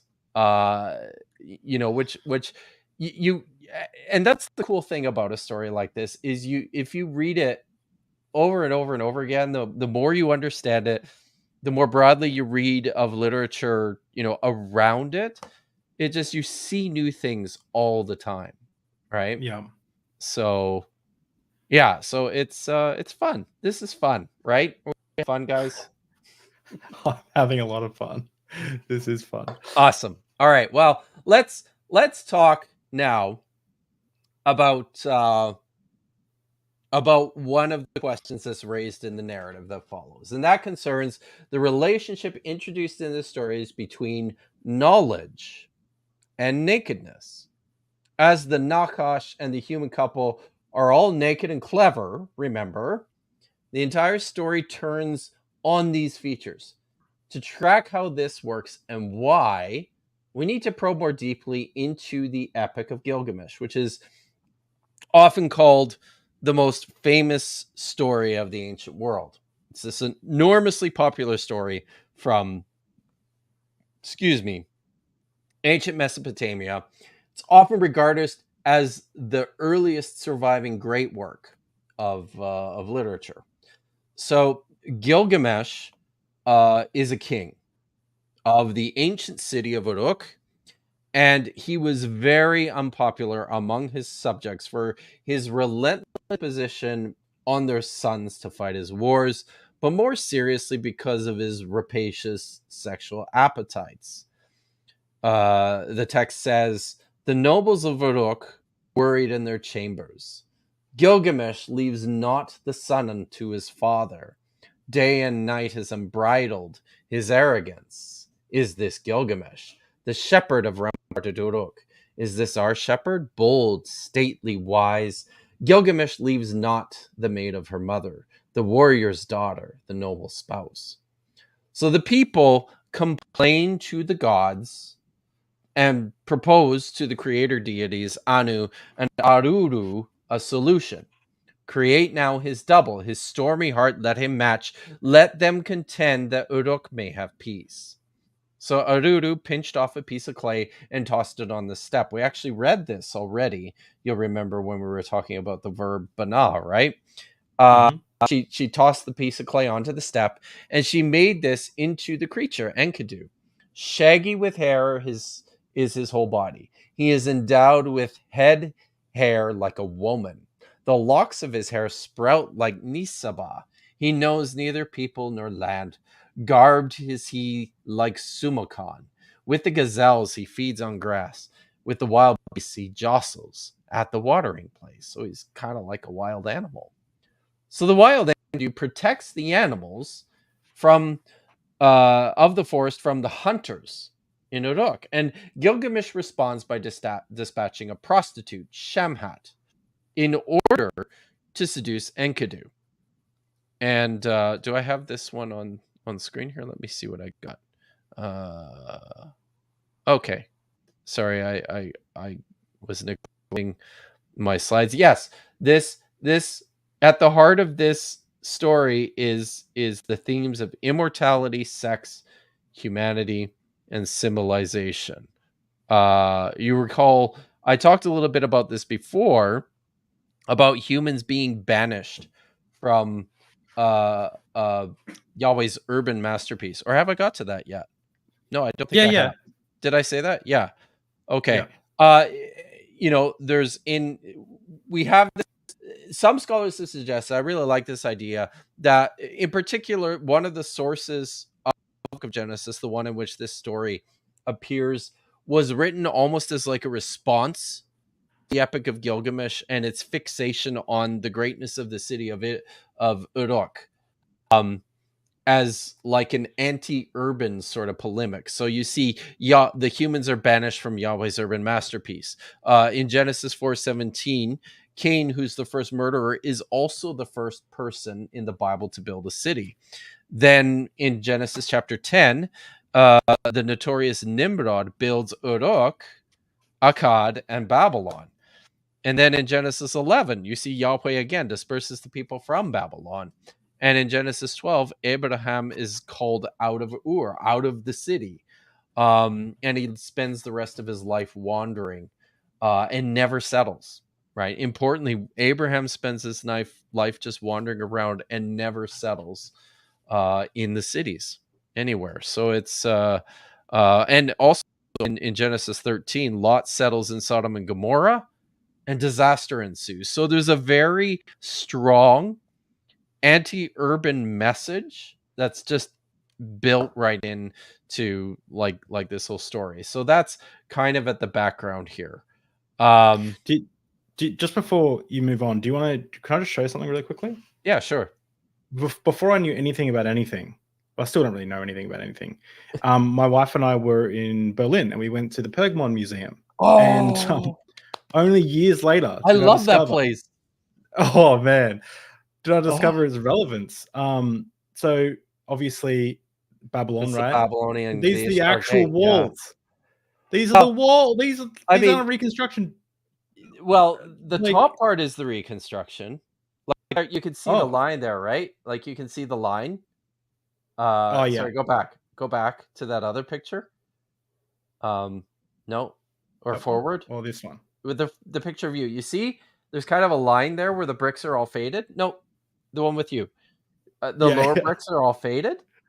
Oh yeah. So as far as I understand it, that's the what the actual reconstructed, and then they reconstructed the stuff above it. I believe that's correct. It's such a we're walking around this place going like, this is cool, but we have no idea like what's the Sumerian. Like we had now you have to go back. I know.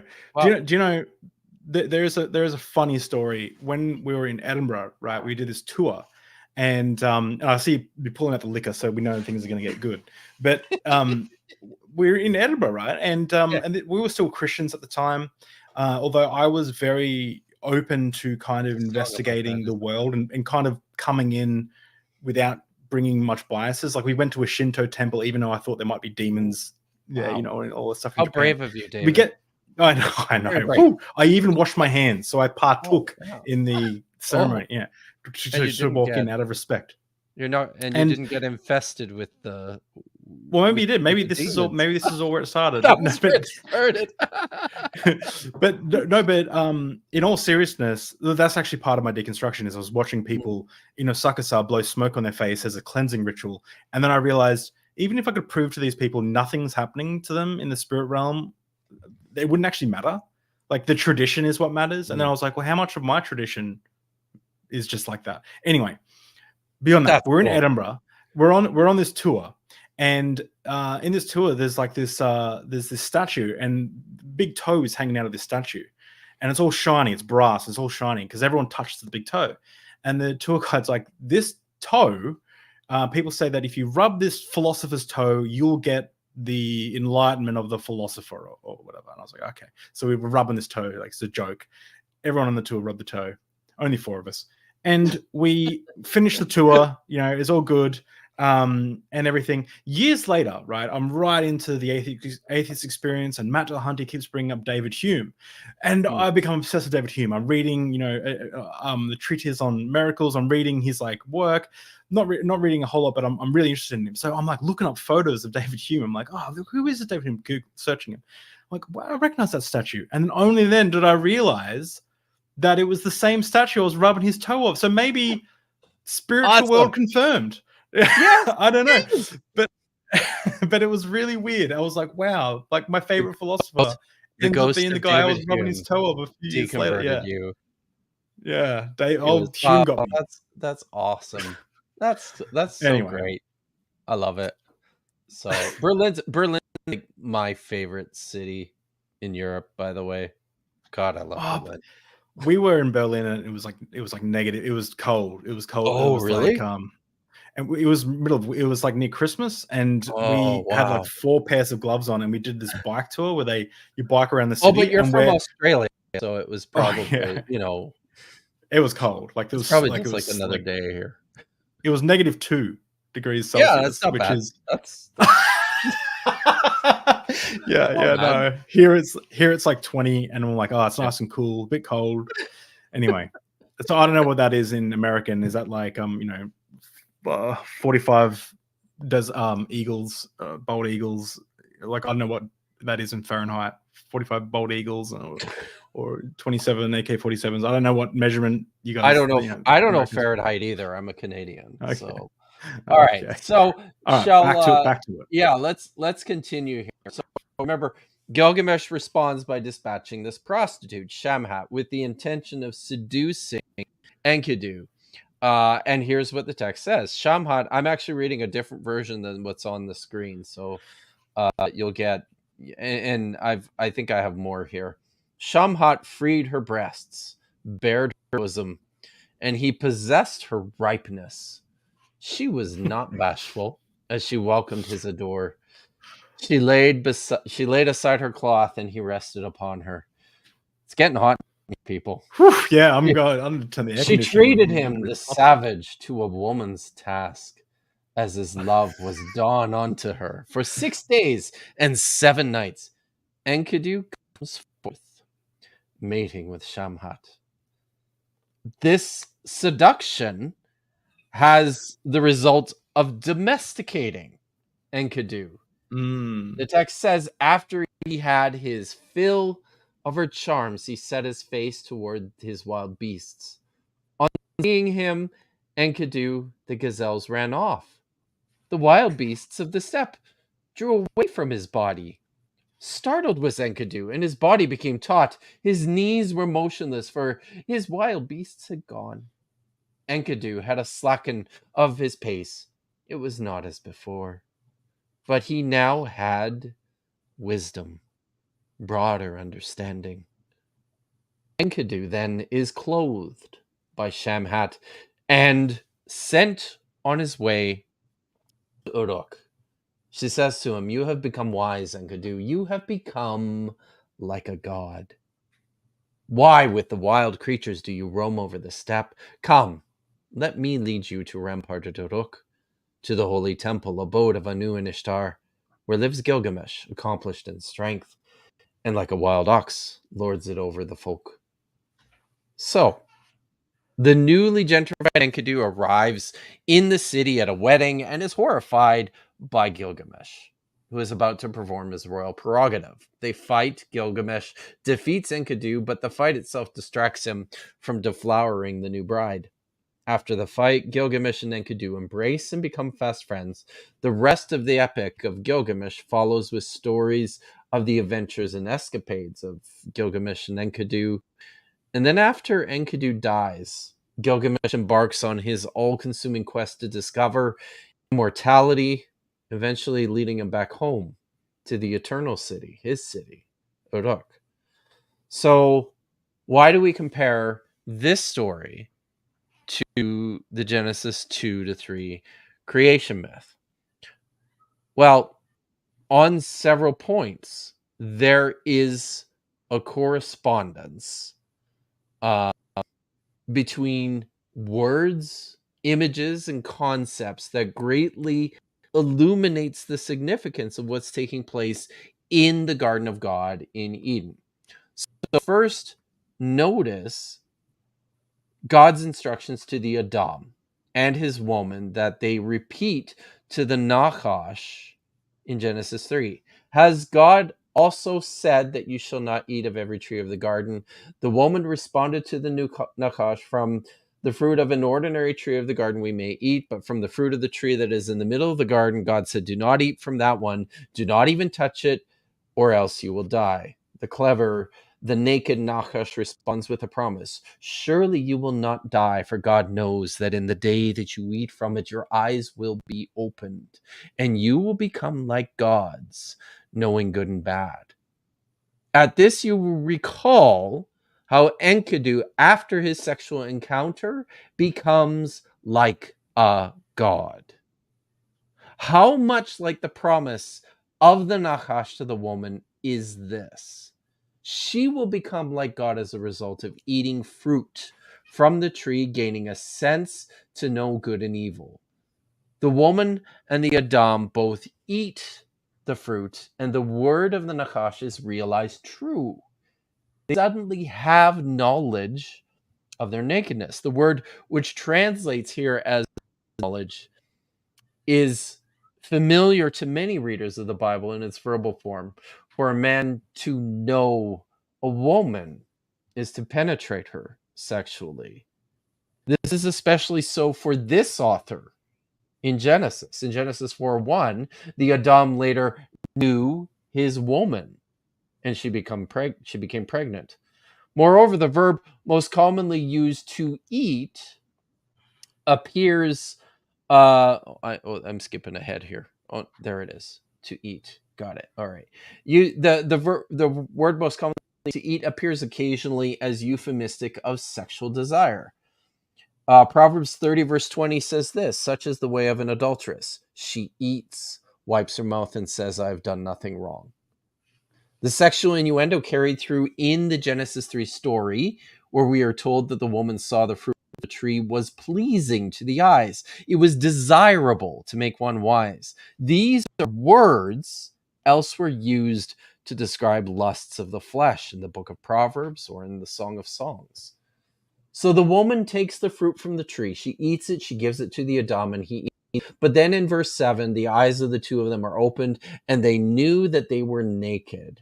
The Adam and his wife did not die as Yahweh had threatened in Genesis 2:17 upon eating of the fruit of the tree of good and bad. On the day that you eat from it, you will definitely die, is what he said. Rather, as the Nachash had predicted, they became like gods. Their eyes were opened. As Enkidu was metaphysically changed, so too are the Adam and his woman. We continue to read in verse 7 that with this sudden discovery of their own nakedness, the couple sewed fig leaves and made loincloths for themselves. This also reminds us of Enkidu, who upon leaving his forested home, the prostitute Shamhat, has clothed him as a sign of his newly discovered humanity. The Adam and his wife were sexual beings, as indicated by Genesis 2:23-24, but that sexuality carried with it attendant consequences. Much like the story of Enkidu and Gilgamesh, there's a strong connection here between sexual maturity, awareness, and the transition to mortality. The Adam and his woman have hidden from Yahweh, who was walking about in the garden, because they have been ashamed of their own nakedness. When confronted, they admit their embarrassment, and Yahweh's response to this is very telling. He says, who told you that you were naked? Did you eat from the tree which I forbade you not to eat? His questions leave little doubt that the Adam's sudden realization is the result of eating from the forbidden tree. But we are also connected to the play on words from the transition in this story between their nakedness and the cunning of the Nachash. Is this knowledge? Is it sex? Is it divinity? And I would suggest to you that these are questions that are left in the air intentionally by the writer of this story. So, Paul, I have this note here that Paul misquotes this passage, and it sets added force to the verb when he says that the God of peace will soon crush Satan under your feet. That's not. You'll notice that in the original story in Genesis 3, where this quotation appears, it's the same verb. the snake will bruise your heel and you will bruise his head. But that's what Paul does. So the story concludes in verses 14 to 19 with the consequence of their indiscretion. The Nachash is punished for his role in the couple's abrupt self-discovery. He's told this: "You are more cursed than all the livestock and the animals of the field. On your belly you shall walk, and dirt you shall eat all the days of your life. Enmity I shall set between you and the woman, and between your offspring and hers. He will bruise your head, and you will bruise his heel." In one of the medieval rabbinic tractates, so this is much later, this is a medieval text, the fathers, according to Rabbi Natan, the Nachash is delimbed. He has legs and they're taken off. The rabbis say that the snake touched the tree with his hands and his feet, shook until the fruit fell to the ground. They go on to infer of his punishment the following: "You have said, I shall kill man and marry woman. There shall put hatred between you and the woman. You have said, I shall be king over the whole world. Therefore, you are most cursed of all cattle. You have said, I shall walk upright. Therefore, on your belly you shall walk. You have said, I shall eat all the gourmet foods in the world. Therefore, you will eat dirt all the time that you live." A feature of this verdict is how the relationship between the Nachash and the woman is turned acrimonious. This is the most frequent part of the curse on the Nachash that draws attention to Christian readers, since the Apostle Paul identifies the creature with Satan, but then also exaggerates the force of the verb in his allusion to this promise of Yahweh, as I have here on the screen. So the woman is stricken with pain in childbirth and subordinated to her husband. The land is cursed, and the Adam's toil is no longer in the service of keeping God's garden, but is rather expended on his own survival. In verse 20, the Adam, for a second time, exercises his ownership of the woman by giving her another name, Havah. She's the mother of all life. The naming of the woman both times is an intriguing feature of the pregnant meaning of the whole story. As noted, there was in Sumerian a play on the word rib and life. Interestingly, there seems to be another significant play on words in Old Canaanite, where the same word, chaval, also meant snake.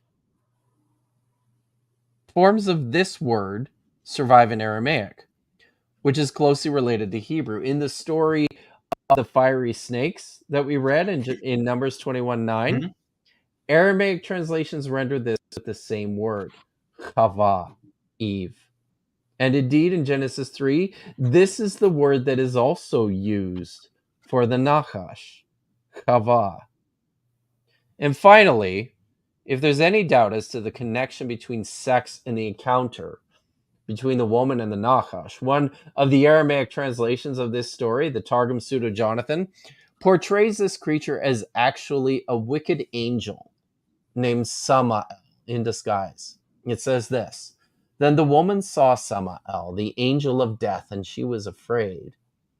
As you read on through the story of the incident, God's reaction, the curses to the snake, the woman, and the ground, it is later revealed that Samael seduces the woman and had sexual intercourse with her. And the Adam knew his woman, Eve, had become pregnant by Samael, the angel of Yahweh. She was desirable to the angel, and she conceived and gave birth to Cain. And she said, I have created a man, an angel of Yahweh. And that's Targum Pseudo Jonathan of Genesis 4:1. So that's, let's see, do I have something else? Oh yeah, there it is. So so the point is there's this very interconnected thematic mess going on here between knowledge and sex and immortality. And some of these questions about what's happening in the story are intentionally left open-ended so as to suggest, we don't entirely know what happened. Did Eve have sex with the snake? Is that what was at the heart of the fruit of the tree of knowledge of good and evil? We don't know. But the outcome of the story is this opening of their eyes and this realization of divinity, of becoming like gods.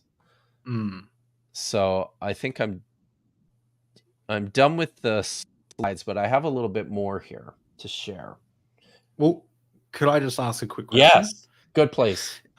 How would, if I was to bring this up to like Michael Licona or another type of apologist who's relatively educated, in like knows a little bit, a doctor of something, would they accept this kind of interpretation, or would they just say this is fringe whack? Like what I'm trying to get at is, for us as, and this is something that that I guess Amon Hillman doesn't do. I just use my mind because someone said it's comical how Hillman is living rent free. Talked about him for 10 minutes, but something he doesn't do is like, I want to know how close to consensus is this? Like, if you were to get experts in the field that are all, would they say this is a pretty strong consensus, or would you say it's quite off to one side? And if it is consensus, how do I guess Christian apologists make sense of this? Let's assume educated and well and non and honest, as honest as you can be as an apologist. Not like, I'm not talking about like the Ken Hams or the or the Frank Turek's. If Mike Licona's seminary training is really good, then he'll know about this. Of course, depending on where you go, there's always, of course, these sorts of readings are always going to be rejected by Christian apologists who will. What's typical is that they will do their best to undermine the connections with other ancient Near Eastern texts and suggest that scholars who have been making these connections are overreading them, that they're seeing things that aren't really there. So that's a common response, and one likely that you're likely to get from most evangelicals. But this is pretty. If you pick up any introduction to the Old Testament that was written for like a university class, you'll read something similar to what I presented here in terms of what's going on in the story, the relationship of the story to the Epic of Gilgamesh, and some of these interesting literary connections and some of the imagery and stuff, right? But and I think importantly, as we, something else I'll say, because this came up, I think, in our first episode of this, you'll notice that there's no sin in here. Yes. I remember Heathen Queen, because I watched it last night. I remember Heathen Queen screaming at you, screaming at me in the chat. Stop, and Vishanti, maybe stop putting Jesus in the Old Testament. I'm sorry, I didn't read the Old Testament when I was under the New Covenant, baby. When I was a Christian, all about the New Covenant, baby. So this, and I think this is so important. Yeah, we see you, Vishanti. This is so important to getting the story right. Like, as soon as you've glossed it over with this, and this is it's such, I think the reason for this is because it's such an important story for the grounding of Christian theology, really. Right? Like, Paul says that by one man sin entered into the world. And with sin came death. like his reading of this story is what Christianity has inherited, but that's not what the story is about. Mm. This is Paul reading his own worldview into the story, and it's just so important to see it for what it is, right? Yeah, and it's it's one of those things where the Paul is. I think I said this last time. It seems that a lot of the Bible is making up, like, is making apologies, like an apologetic for other parts of the Bible, but the New Testament seems very much like that. It seems to, Yeah. like, something that I am going to bring up to Michael Kona. I'm so grateful he's coming on the stream, because I really love having conversations with Christians about this stuff, and I think I can do it respectfully. But you know, he really harps on about the resurrection of Jesus and how it's like, it's factual and all these things, and he's written books on it, of course. But the thing that gets me is none of the disciples were expecting Jesus to, like, resurrect. They're all surprised when they see him. Like, they're all like, it's all a big like, oh my gosh. They have to later read into the Old Testament scriptures to work that out. Like, none of them are like, oh, Jesus is on the cross, all good, he's going to be back in 3 days. They're not already thinking that. It's only when they rewrite or not rewrite, but reinterpret the I guess the Old Testament. And I think you lose. I mean, in my perspective of all this, these are just mythologies, ideas, perspectives, and people are kind of building off narratives around them to kind of make sense of the world. Sometimes they might be for entertainment, sometimes they might be to explain something, but the thing that doesn't really sit right well with me is that Genesis 1 is designed to explain the origins of the universe.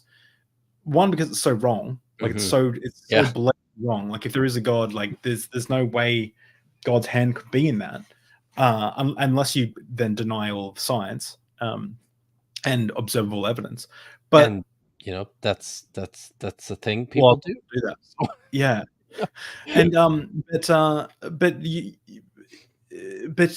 it seems more, it's more interesting, and it makes more sense to me that there was more going on than just, let's come up with a narrative to explain our, like, it's like, well, let's put our own spin on things. Like, let's try to make a point. Let's make a polemic against Mesopotamian society. We're our own group. I think weren't correct me if I'm wrong, but a lot of when Genesis was thought to be written, wasn't it during the time when the Israelites were in captivity by the Babylonians, or roughly around that time? Is that true? Yes. Sorry, I got distracted. Yeah. So, um, I tend to think, and other scholars tend to think that there are bits and pieces from the stories of Genesis, which are very ancient, right? But the composition that we have now is definitely post Babylonian. It might be really late, actually. Um, Hmm. like I think the book of Genesis may not have been the what we have now, or even something that closely resembled it, didn't appear maybe until even like 300 BCE. Like, there's Whoa! lots of stuff in here that's super late. Um, What? this How might be early would you one of put it? how early? Like, Depends on let's what you're say, talking about. Like, there's parts of it. So, for example, Genesis 49 is is a poetical blessing delivered by Jacob to his sons. It's a poem about the 12 tribes, which probably dates to the Iron Age sometime. So before like 6 or 700, I would say. So like that's one part of it that's like really old, and it's cobbled together from all these little bits, right? Like the story of Joseph is probably like a standalone tale, like a story all on its own that existed apart from any of the other stories about Jacob and Isaac and Abraham and all that. And then there's other pieces too. One of the things I made a video about this, the story of the Tower of Babel, I think, was very clearly written during the Babylonian exile, and was actually about stuff that was happening in Babylon.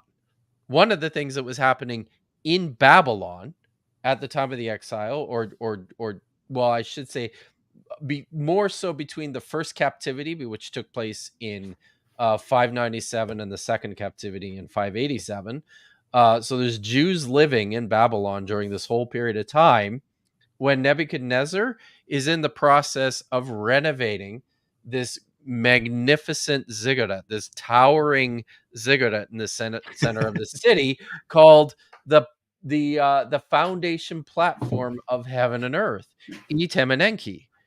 Um, and there's a monument that Nebuchadnezzar erected to this, to his completion of this monument, of this temple. And when you read it next to the story of the Tower of Babel, you're like, oh wow, like they sound really similar. Like it sounds really similar. And then there's things like, oftentimes I present, there's this very it feels like a really out of place story, um like kind of right in the middle of the story of Joseph. There's this interruption, um Mhm.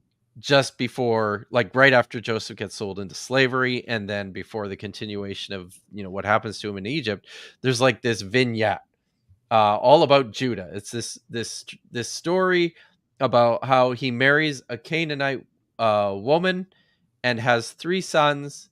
And the first, he gives a wife to the first son. The oldest son, Yahweh just hates him, so he kills him. And that's literally what it says. It says Yahweh didn't like this guy, so he killed him. And then the second son, you know, he has he takes he's given the wife of the first son as part of this levirate marriage tradition, in order to keep the keep your progeny, keep, if you're born, if you're born without children, or if you die without having any children, to carry on your name.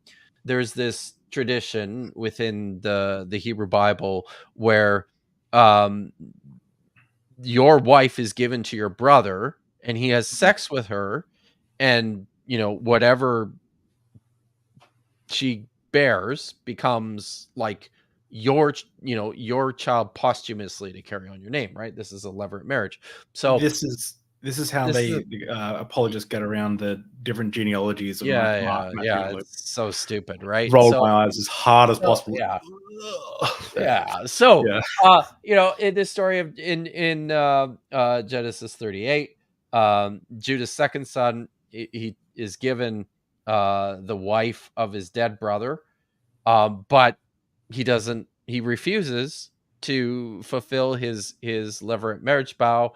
It says, he spilled a seed on on the ground, which many readers take to mean, you shouldn't masturbate, but that's not what it means. It's about, wasting, you're not fulfilling your duty by basically impregnating your brother's wife. Ew. So, uh and God's angry with him and kills him.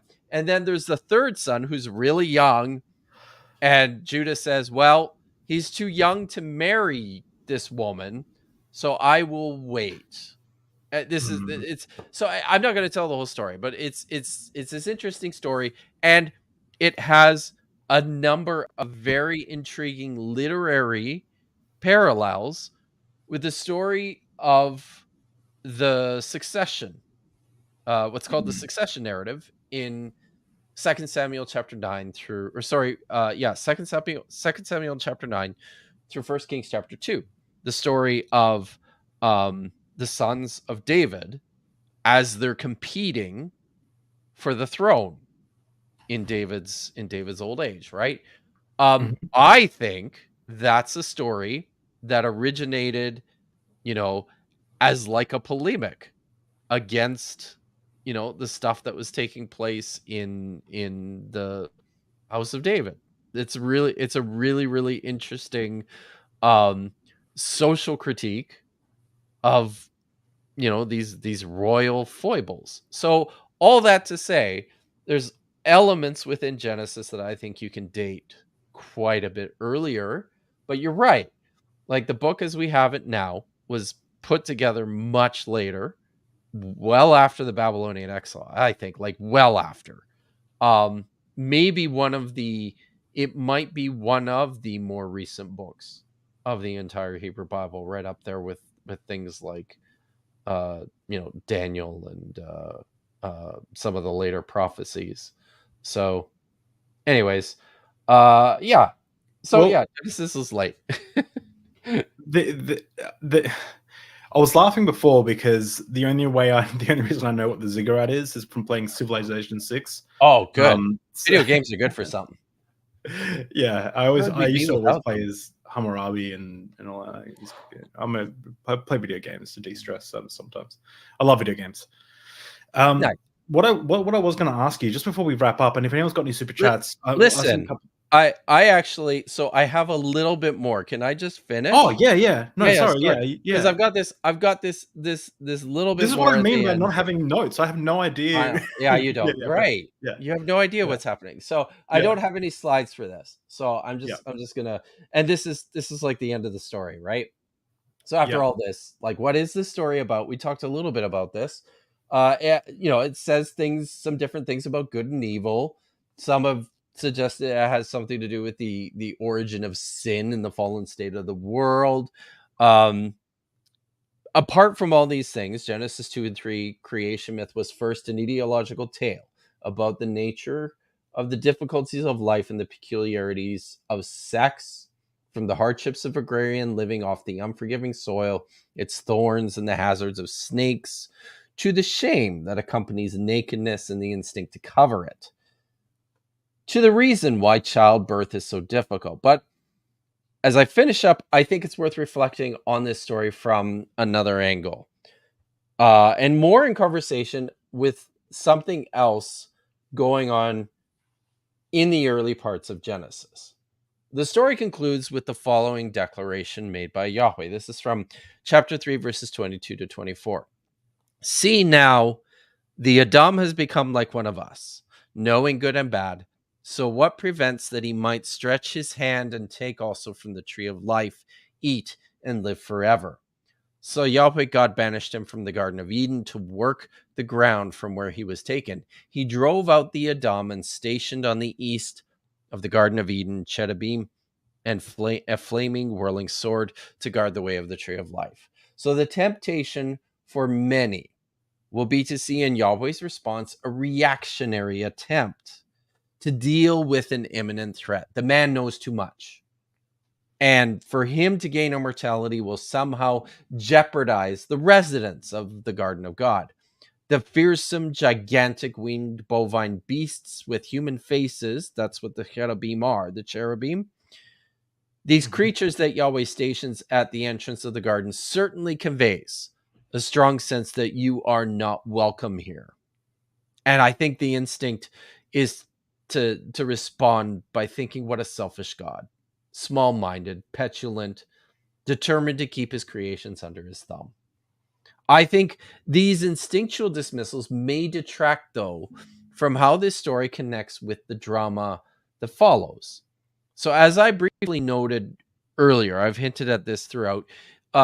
This early layer in Genesis seems to have been written as a polemic against urbanization, this possible reflecting an historical reality in mass migration away from Canaanite city states at the end of the Bronze Age.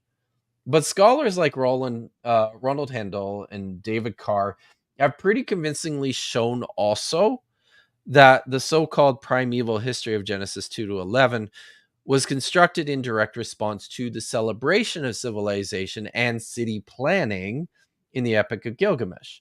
As Handel puts it, the J narrative of the primeval humanity appropriates the Mesopotamian and Eastern setting of this transformation from nature to culture, bracketed on one side by the natural innocence of life in the Garden of Eden, and on the other side by the building of Babylon, the most glorious of Mesopotamian cities. But the older Mesopotamian theme of the ascent of humans from nature to culture is complicated to a degree, subverted in the Israelite narrative sequence. Josh Bowen in his book draws our attention back to the opening and closing lines of the Epic of Gilgamesh, which are nearly identical in their tribute to the city of Uruk. It says this: "Go up, walk on the ramparts of Uruk, inspect the base terrace, examine its brickworks. If the brickwork is not of burnt brick, and if the 7 wise ones laid not its foundation, 1 sar is city, 1 sar orchard, 1 sar margin land. Further, the precinct of the temple of Ishtar, 3 sar, and the precinct comprise Uruk." So for the author of the epic, the prevailing message is that Gilgamesh's tireless pursuit of immortality is found in the eternal city, in Uruk. But then Josh also points out the antithesis that belies the narrative in Genesis. In Genesis 1 to 11, the arc of the story begins with humanity innocent and in communion with God, and ends with them attempting to build a city, as Hendel noted, in the very city of Babylon, no less.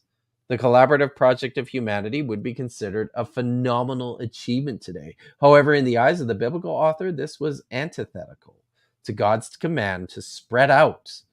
Thus, by moving the story to its climax in Babylon, it seems as though the writer is providing a counter narrative to the Mesopotamian concept of civilization. So, an important aspect of this critique of the city is in the elevation of the pastoralists, the nomads, and the farmers in the Judean highlands. Yes, on the one hand, their lot is drudgery of toil just to get by. Thorn and thistle it shall sprout for you, but you will eat the grain of the field by the sweat of your face. You shall eat bread. That's Genesis 3:18 to 19. The message here is that living off the land is difficult, but it is also what man is made for.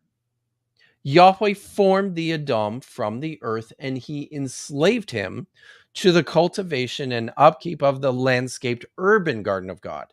But now that the man and his woman have their eyes open, now that they are like gods, they are no longer suited to this task.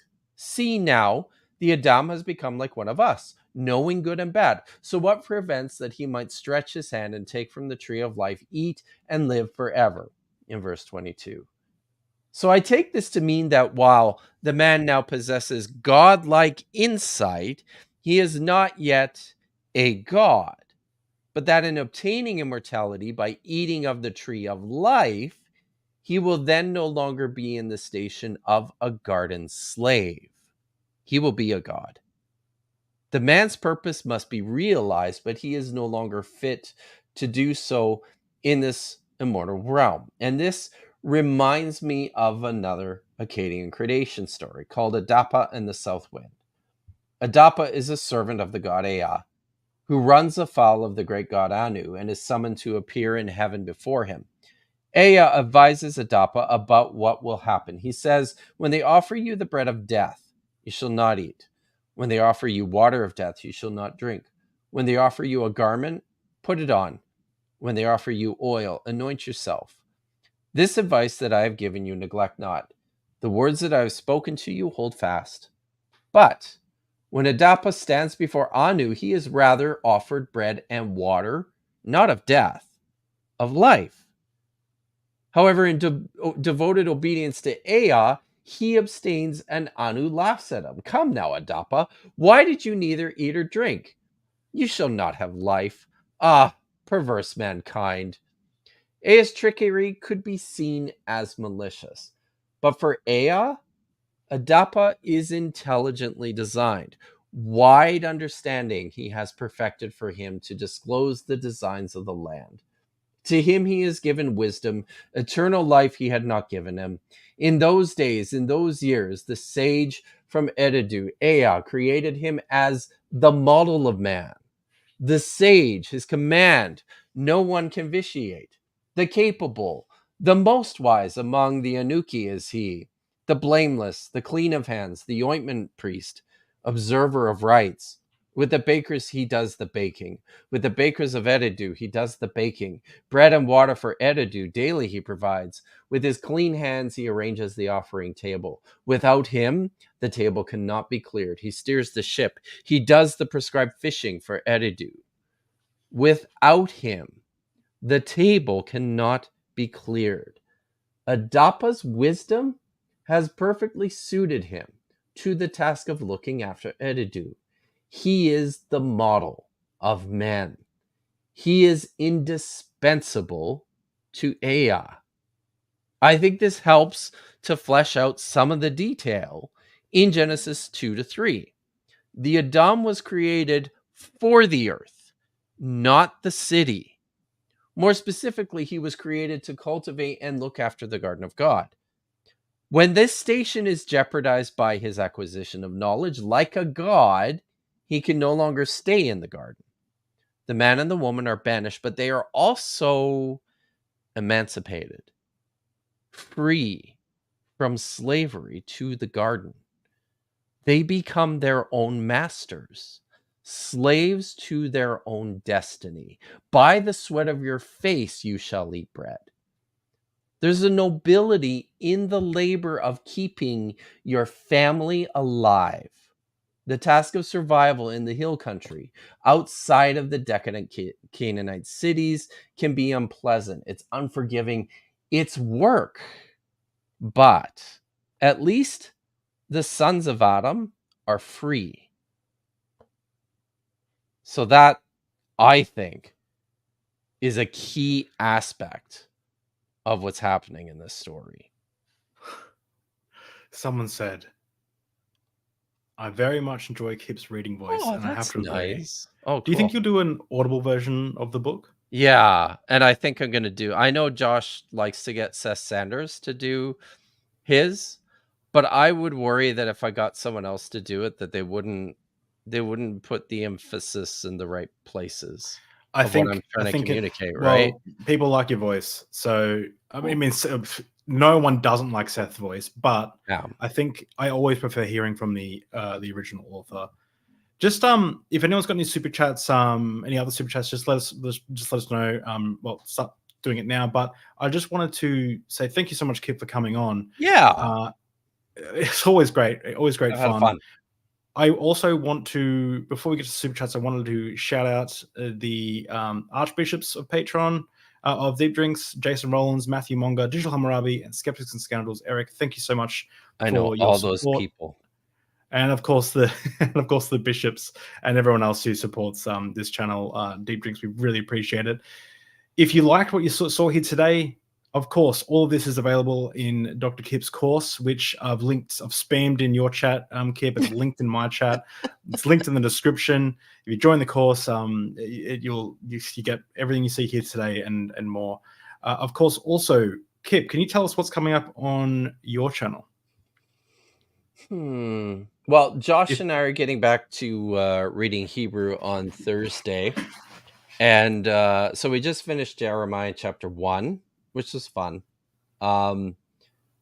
And after the discussion, the slavery discussion that we had last week with Trent Horn and Gavin Ortland, I'm sorry, it was painful, wasn't it? It made you smash your I could only like a few minutes. Like I don't know how you did it. Like can give us I couldn't even watch it all. Look, where is it? Oh, it says I watched it all. So there's a couple there. Shoot, let me pull this down. I can probably see. Yeah, it's the one on the far right.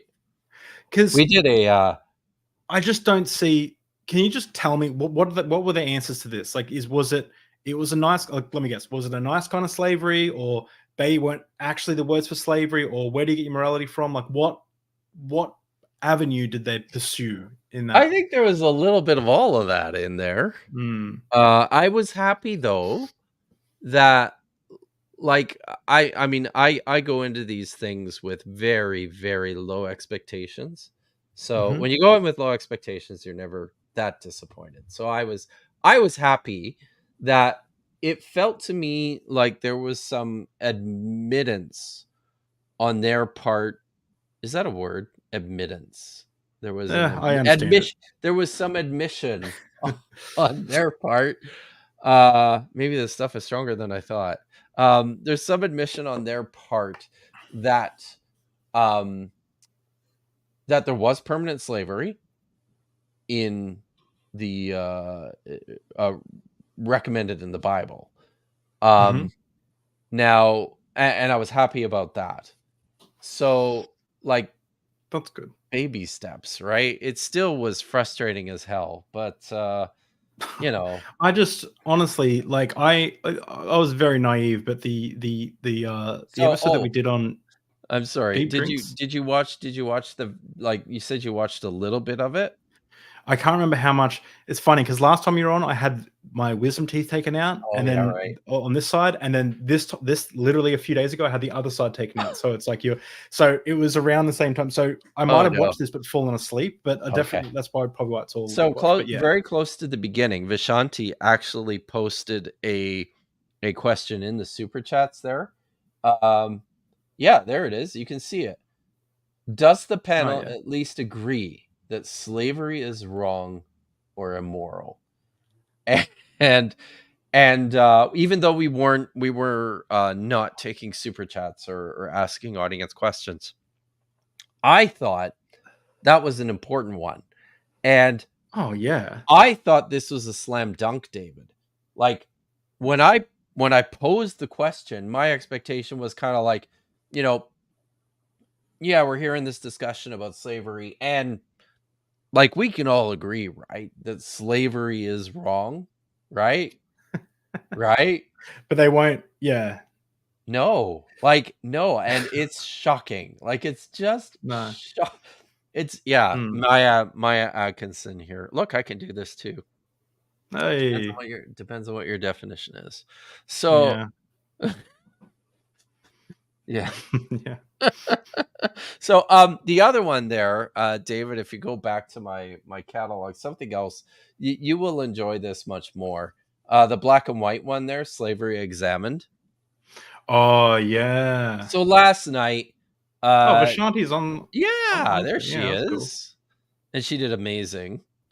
So Derek and Josh and I sat down with Vishanti and with Pat Lowinger from Discovering Ancient History with Pat Lowinger.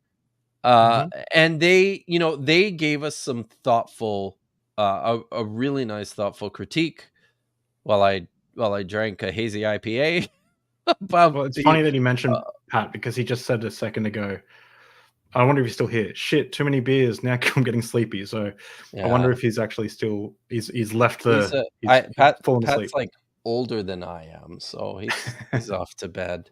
So yeah, but that was, people should watch that. It was a very nice, it was a very nice chat that we had afterwards. I really appreciated uh what Vishanti and Pat brought to our discussion, and Mm, they provided a lot of what they saw, and what frustrated them, and what they thought we could have done better, or maybe should have done differently, right? mm. And that's, honestly, like, there are things that, it's crazy because there's things that they brought up in that discussion we had yesterday that I didn't even notice in the moment, like, of the debate, right? Um, and yeah, so it's hard. Yeah. This I've got such a low tolerance for. I can watch this. I think I don't think I could watch the. I have such a low tolerance for just apologetic nonsense at the moment. Like I'm done. Like, or I'm done with the conspiracy theories. I'm done with especially like all the stuff that's So getting talked about. the wind was blowing in Vishanti's hair through the stream there. I thought it was I thought it was like I thought it was like a photo shoot. It was pretty cool. It was Well, so and we have Diablo Critics coming up, don't we? When's the next episode of like, that? it's I'm only Father's asking Day. because I have to get up at 4 a.m. for Yeah. it. It's Father's Day. Happy Father's Oh, Day, David. Oh no, it won't be Uh, Father's Day for you, and it's probably not no, Father's Day in Australia, and you probably no. have no idea when Father's Day is because you're in Australia. So it's the second Is it Sunday this of June. So the first Sunday? It's in a few se- days. no, second Sunday of June. Oh, second Sunday. So Okay, it's like 2 weeks away still, almost. okay. Um, Well, that'll be streamed obviously on everyone's everywhere. channel, It's the including only mine. thing on YouTube that day. We've Oh, look, just that awesome. we've blocked Everyone off the from entire platform. everyone from your channel should come and subscribe to Deep Drinks, as well as everyone from Deep Drinks should Yes, come subscribe to Kip. get on it. And because Oh, especially if you want to come over and watch me philosophically mud wrestle Michael Kona here, which I will yeah, do. But that'll also, be awesome. what I was going to say about these are all the sick episodes I've done, but the thing that bothers me about the slavery panel, right? I mean, the slavery conversation that's still Yeah, yeah, happening is yeah. I thought this one resolved it. I I thought know, I we know, had it was what 3.5 hours. I gave this and we did in the in too. and we did two. And there's a link to literally a panel. Let me just open this one. There's a Like the link giant to PDF. literally all the arguments with references and all of the slavery apologetics, and their claims are all like categorized. Like you can go through this and just be like, oh, this is what they said here, this is when it was like taken in case they delete clips, and this is our response, and like this was pages and pages and pages of just not of well formatted notes. Incredibly thankful to um Tib Vander Wint, I think that's how but Tib, member of the Discord, who really helped with this. But 29 pages of resources and catalogs, like, to me the issue is so done. Like it's so done. Anyway, Can I mention a couple other things that are coming up? Not on my yeah. channel, but I'm going to be on Critical Faculty on Friday. Oh, cool.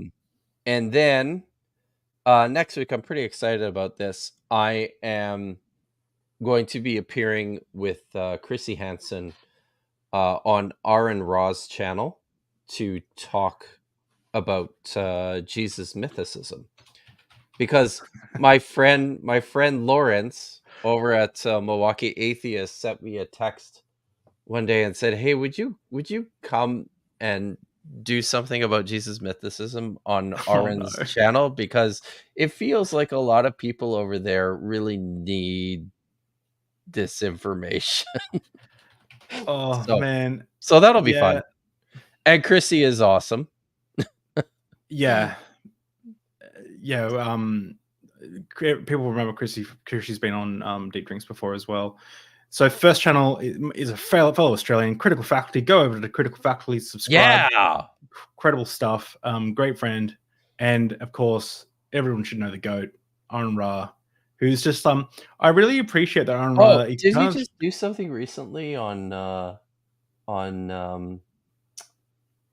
Matt Slick? I think I saw Is that that. new or is that Yeah, old? yeah. He's just here 16 hours ago. It's I Oh, really like that he's it's like in a way he's like he's not making these hugely like produced like videos anymore. He's nailed them. Like the foundational falsehoods of creationism. He's 16 years old or something now, but it's great. wild. The how X disproves Noah's Ark, fantastic, absolutely great series. Especially the paleontology one for me is just phenomenal. But I love now he's just getting on and just like addressing things just like live. I love that. I think it's really really cool. It's more It's good. casual. And anyway, let's It'll get be some fun. super chats. All right.